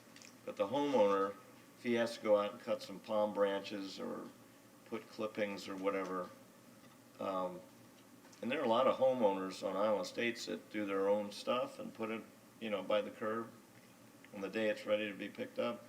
So if you're suggesting that they should pay somebody else to do that, you're gonna make a lot of people unhappy about that. Because I know when we had our hurricane here and we couldn't pick up things for a while, there are a lot of phone calls that came in to me personally, like, when are they gonna come? So, yeah, I'd think twice about not doing that. Well, that was a volume issue though, when we used, like SPC, parking lot as a staging area. We're never gonna have enough capacity to deal with a hurricane quickly. That's something where we all have to be patient. Mr. Maxwell? Yes, I just want to bring up one item. Were we to change the model, that would be a pretty substantial change to our business model. It would potentially have an impact on the viability of us picking up those other items, the regular trash and refuse. We don't separate those out into different funds, use different trucks, those sorts of things. So we would have to take a pretty substantial look to see what the effect was on the entire system. I agree. I mean, I'm sure it's complex, but I would say to Vice Mayor Albritton's comment too, is that, yes, we have homeowners that do their own yard service, but we also have, thousands of people that live in apartments or condos who don't have any, yard waste generation. And so they're subsidizing in some way part of our Angelo's pickup. So it's just, there are different angles to look at the whole thing.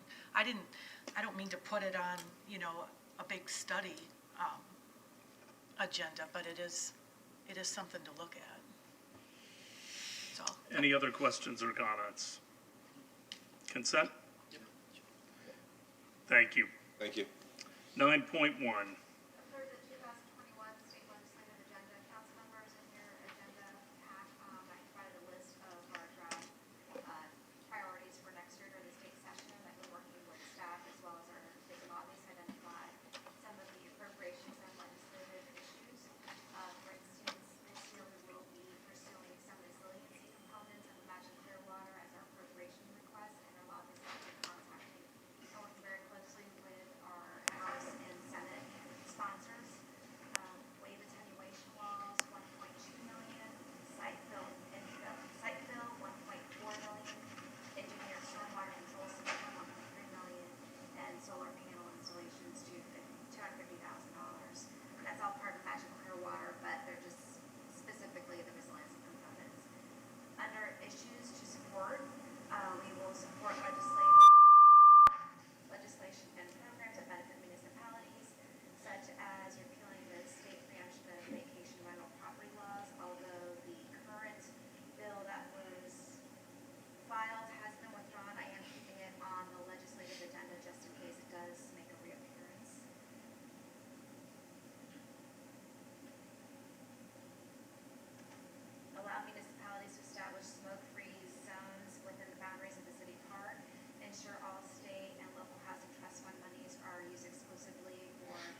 Any questions for Ms. Call or comments, Vice Mayor? Comment, did we not, on last year's, didn't we have something about the moorings, boat moorings and everything? Yes. And they're not on this, why are they not on this year? Not on this one, it was recommended, suggested we to add it on, but I can add it on. I think that should still be there. I mean, I know there's a state statute, 327.4108, anchoring of vessels and anchoring limitation areas. And it talks about the following densely populated urban areas have narrow state waterways, blah, blah. And it talks about specific areas, mainly down in the Dade County area. But we're the most densely populated county in the state, so why can't we be involved? Why can't we be listed and part of that statute? And I think that's something that we ought to be asking that question at the state level. Everyone comfortable with that being added? Yep. Okay, other questions? Councilmember Beckman? So, I love this agenda item. I have a number of questions or comments. So,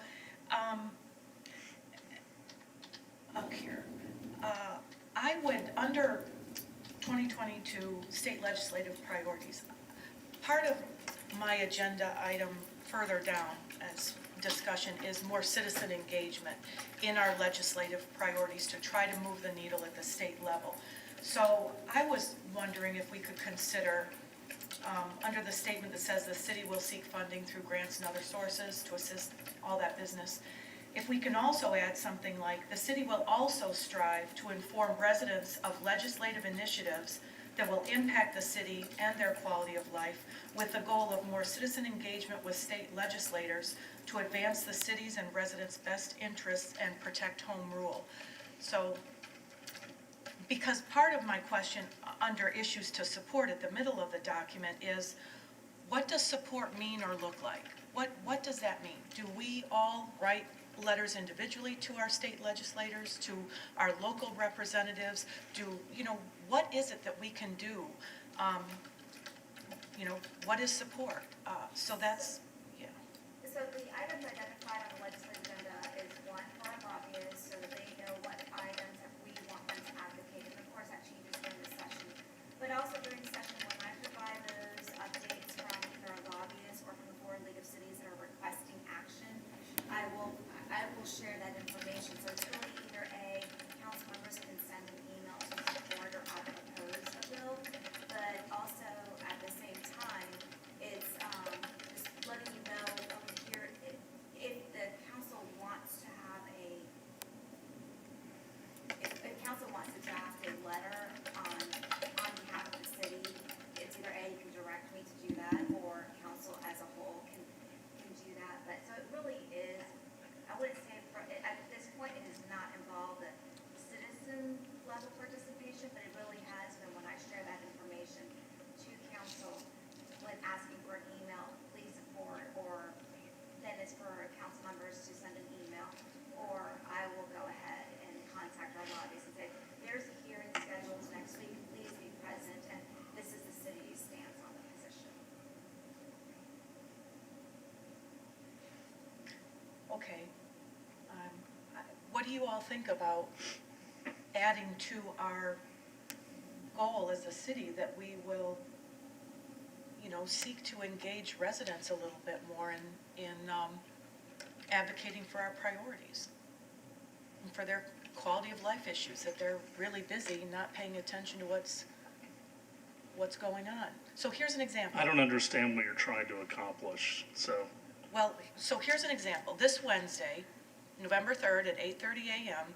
in the Senate Community Affairs Committee, there's going to be a review or discussion about whether or not cities can regulate smoking in public areas. So current law, so this is Senate Bill 224, which would give cities and counties the ability to provide smoke-free zones in a public park or on public beaches.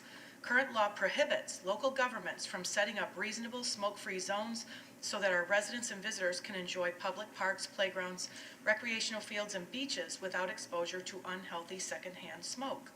So if it's gonna be heard in this Senate Community Affairs Committee, and we would like to urge them to vote yes on this, can we, send out information via Twitter or Facebook or in other ways to our residents to let them know that this is happening? If you'd like to make a comment on this to this committee, please do. And here are some talking points, because that's what we've said in these legislative priorities, that we want to protect home rule, and we had the smoking one articulated.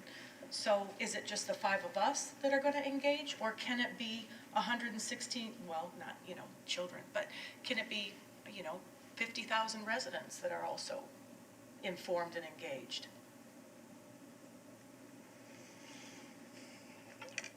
Well, I mean,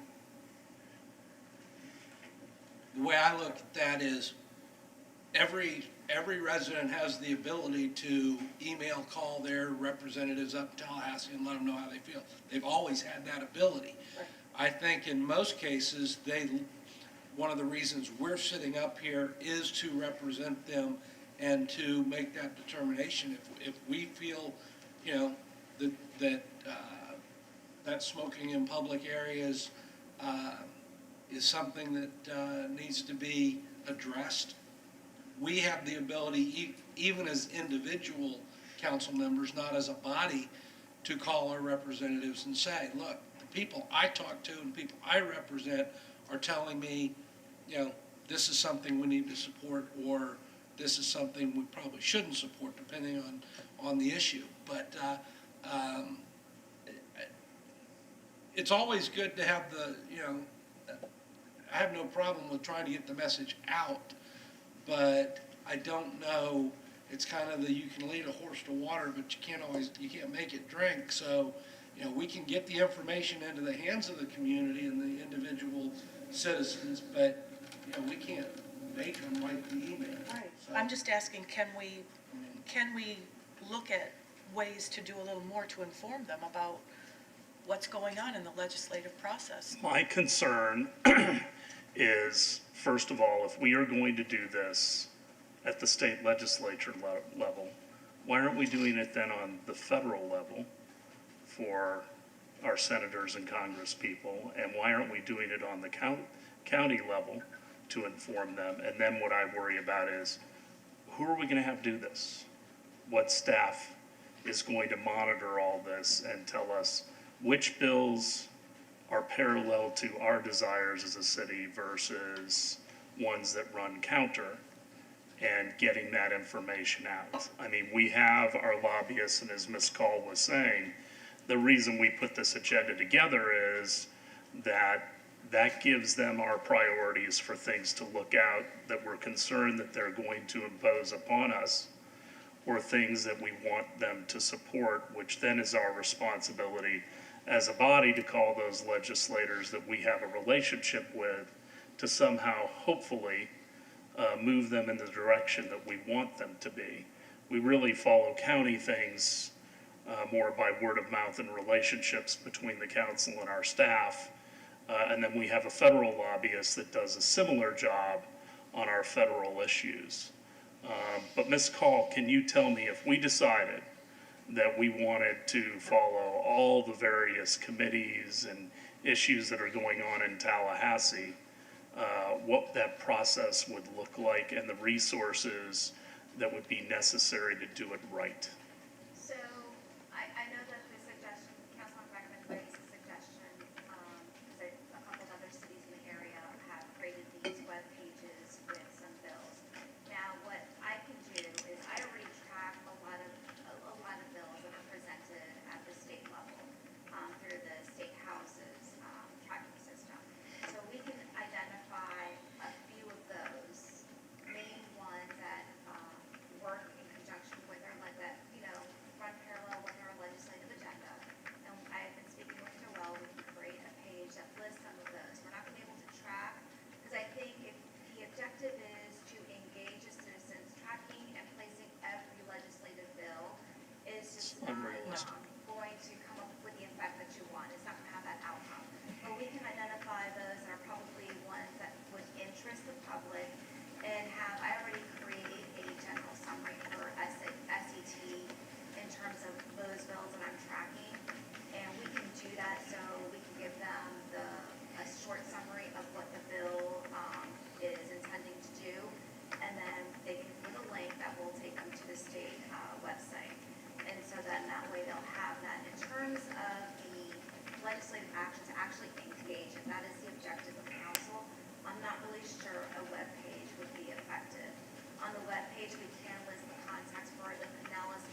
lot is identified, we need letter writing now. I could probably coordinate with public communications and post that on social media. And we can try it out for the state session if you want, this session coming up, and see how that moves the needle and report back after session and see if council wishes to adopt that method further along. That sounds good. That sounds like a good thing. And so it would be under these issues to support would be kind of a. I would not include that statement. If you want to include something similar to that statement, then at the bottom where it says that we support the Florida League of Cities, because I think it's just too much in the middle of it, but at the end, a short, sweet, simple statement that says that we encourage citizen engagement. I'll come up with something and present that for Thursday. Okay. And then I had a comment on, these downtown waterfront resiliency. So we've got,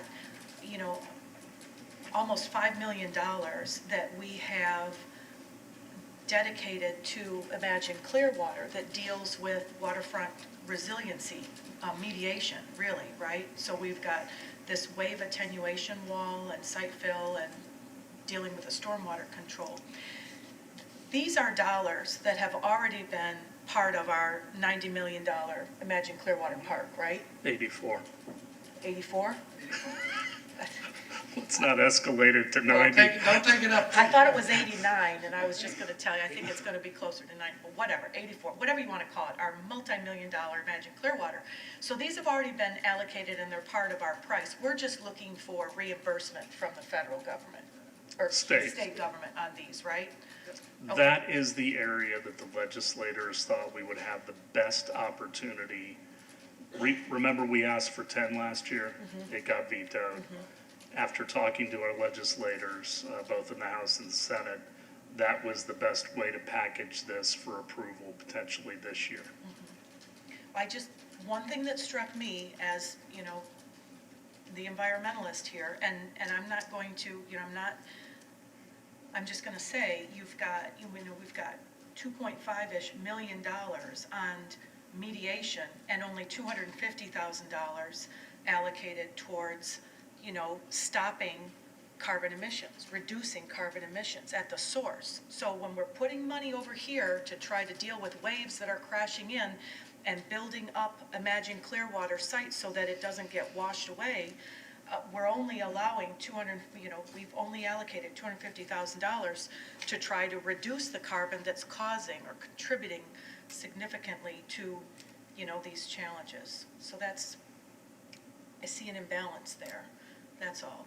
I had a question about repealing the state preemption on vacation rental property laws, and then there's one on page 2 also about the preemption of local government's ability to regulate Airbnb. Those were issues to oppose. But I remember when we were interviewing for our new city attorney, Alexander Boxner, who was of Miami Beach, had a conversation with me individually. He probably did with you all. It was part of his application. But he had an interesting idea related to registration stickers on Airbnb rentals that was challenged down there in Miami Beach, and they prevailed. The city prevailed. And so I'm wondering if that's something we can look at here? So keep in mind that we are grandfathered in, so we can't change our ordinance. Because if we change our ordinance as it stands right now, it's not really that clear, but it's clear enough to know that we may lose that grandfather status. Okay. We're supporting other cities that are wanting the state not to affect them. We're fortunate that we have the ordinance. Okay. Do you want to jump in, David? Because I want you to be able to speak at this meeting. Only briefly to say that that's essentially the case. Our current ordinance is grandfathered in the sense that barring some unusual legislative action, we can maintain our status quo. But the conventional wisdom among local government attorneys is that if we try to make any change, even a relatively minor one, to our current ordinance, we may actually lose our grandfathered status, and that's the concern that many of us have. Okay, that makes sense.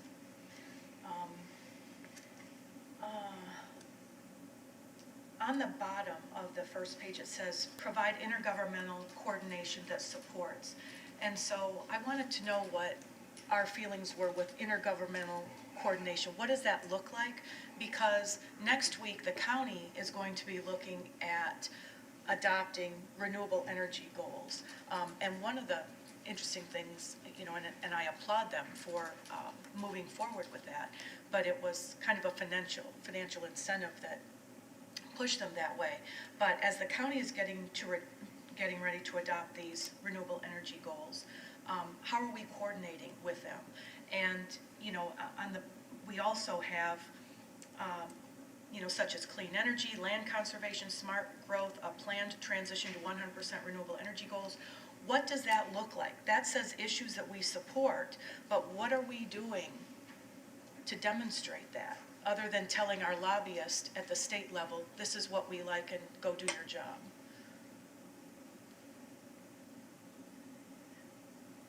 This is purely on the state level.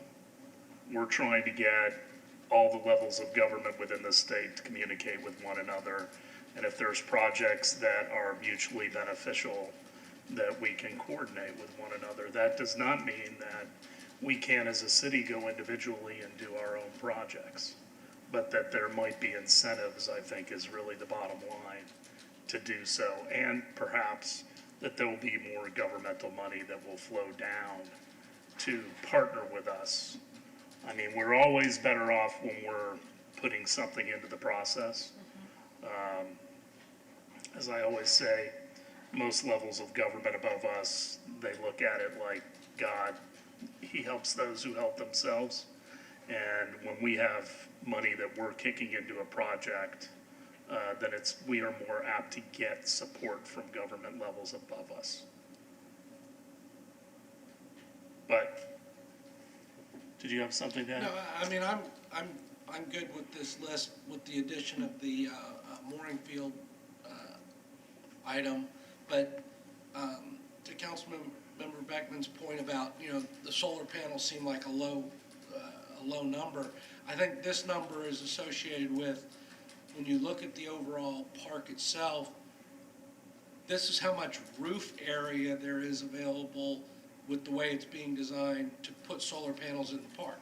Doesn't mean, you know, we're asking for money specifically for Imagine Clearwater area, not for money to put solar panels on other buildings in the city. That's, you know, a lot of the roof covered area in the park is going to be more of a fabric type material, which won't support solar panels. And I don't think we're going to take any of our green space in the you know, lawn area in the park to make a solar field. So that's why I think the discrepancy in the numbers, but the wave attenuation walls, site fill, stormwater control system, that infrastructure is expensive. I can tell you the wave attenuation wall is, the engineering behind it and the construction of it is a very expensive. Yeah, the request is strictly just for the downtown waterfront. That does not mean the city can't in the future, if there are other areas or another program that the city wants to pursue, it does not impede us for a future session, but this is just strictly for the Coachman Park area. Well, and this came directly out of a conversation of, after action, what did we do wrong in 2020 versus what can we do in our 2021 versus what we can do in the 2022 legislative process that will package this in a more desirable way based upon what the state has already laid out as their priorities. These were components that were thought to be the most successful in terms of funding. Well, and I don't want to be snarky, but it's going to sound that way, so that's the way it is. But, you know, when we look at $250,000 on solar panels at the bottom of all of these millions of dollars for mitigation and stuff related to climate change and resiliency. And then I know that there are, 4 to 6 gas-burning torcheries out there right on the water And I'm just wondering, what's the cost of burning that gas? What's the carbon emissions of burning that gas down there? And is it even offset with our $250,000 worth of solar panels? It just, to me, it's a philosophical disconnect of looking at that park, looking at a wave attenuation wall, and burning fossil fuels within an arm distance of it. It's just, it doesn't sit right with me. But that when it's put out there glaringly, like all those millions for all this stuff that's separated from our multi-million-dollar park, it's just like not real good. Councilmember Bunker. Well, isn't it also the case, though, that we're asking for this funding, and the rest of the things are things that the state would be more willing to go, yeah, that's worth it, and then for solar panels, maybe not. Yeah, right. We're fishing where the fish are. Right, and so we're hoping for approval, and if we can get anything for the solar panels, great. Well, it just ultimately offsets our total cost. Yeah. So I hear consensus to add the mooring issue. Anything else? And with coordinating with communication a little bit to give a heads up to residents about some of those priorities that we have? Yes, I'll coordinate with public communications regarding those action items that the league typically puts out during session. We'll post it on social media, and we'll ask residents to be involved, and then we'll also, that'll give us an opportunity also to see, in terms of the citizen engagement, how many times the site gets clicked on, and then how many times do residents actually send out an email. We'll coordinate. Okay. And then not to, drag it out any further, but as I sit on the Suncoast League of Cities board, as I think it's like a second vice president, we have adopted these 2022 legislative priorities, and they fall in alignment with most of ours. But one of the things that, and I can hand this out to you all, but one of the things is certainly for housing, more workforce housing initiatives, as well as we have a priority related to building inspections and staying on top of that in response to Surfside. So I've given you all a list of potential bills that might be discussed that are there, and we can. It's just another means of communication. And the Florida League of Cities has a similar Yep. set of agendas. So, all right, 10.1.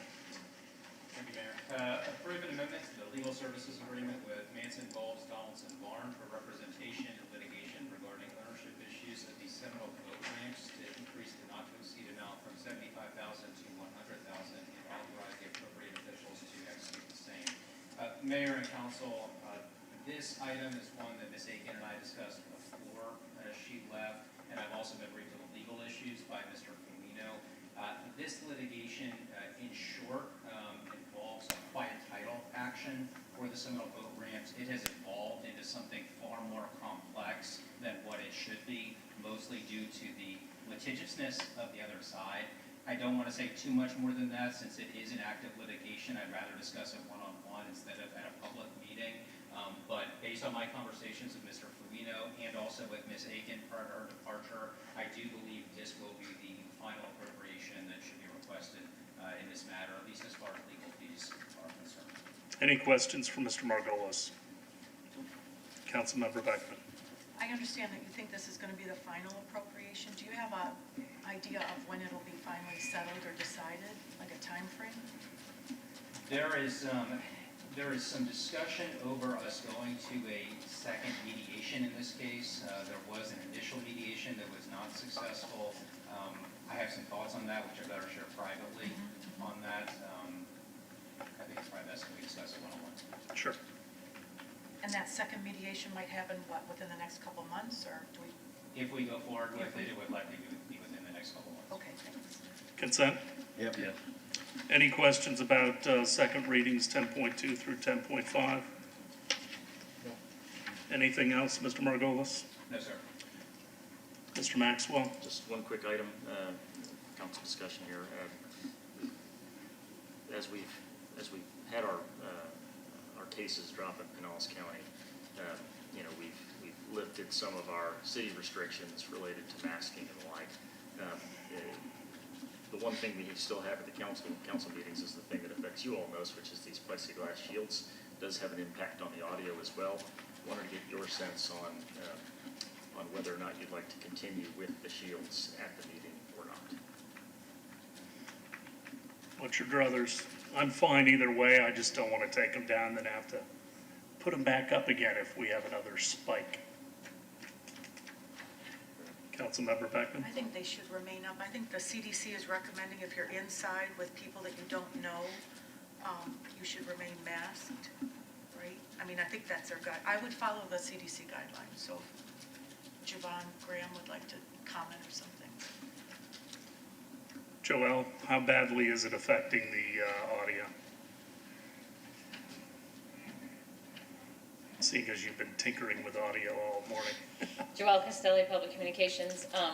Because you guys are not in your normal seats, we don't have the mics where you would normally be sitting. And so the new attorney and Rose have different mics than the rest of the system. So the bar mic here is very helpful and works well. The stick mics are not working as well. So if you guys go back to your normal seats, then we have the normal microphones, and then we don't have the reverberation with the plexiglass. But it's your call.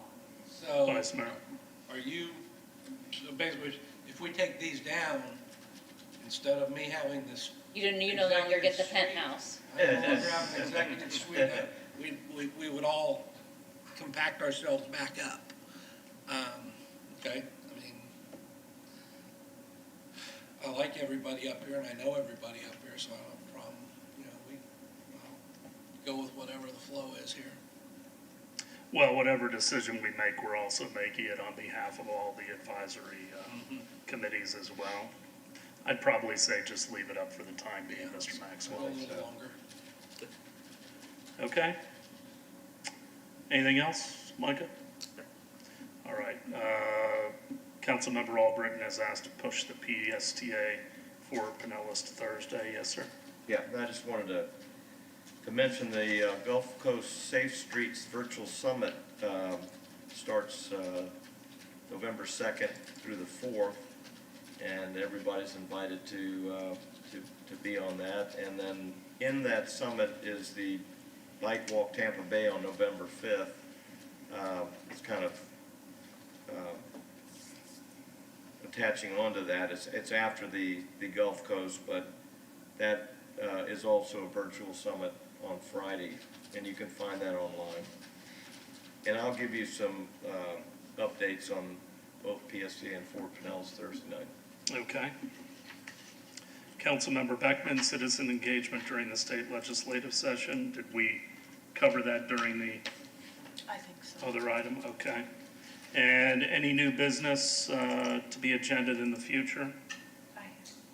Councilmember Beckman? I'd like to have a discussion or presentation about how we are thinking about approaching the ARPA funds. And so it's my understanding we have $11.2 million sitting in the bank right now that have been allocated from the federal American Recovery Plan Act, and then we'll be getting another 11.2 next year. And so I'd like to have a discussion about, has staff made any recommendations, or how are we going to handle those? Are we going to engage the public? How might that look? What might be the time frame? What are our options? I'm thrilled that there are broad parameters for using those funds, but I'd like to stay on top of things and make sure that the public is aware of what that means to Clearwater and to them, that we have those funds allocated. So I don't know if we want to have it on a future discussion item before Christmas, or at the beginning of the new year, or what that could look like. Mr. Ravens, do you want to talk about where we're at? I'm not going to put you under the gun to give us a full overview, but Jay Ravens, Finance Director.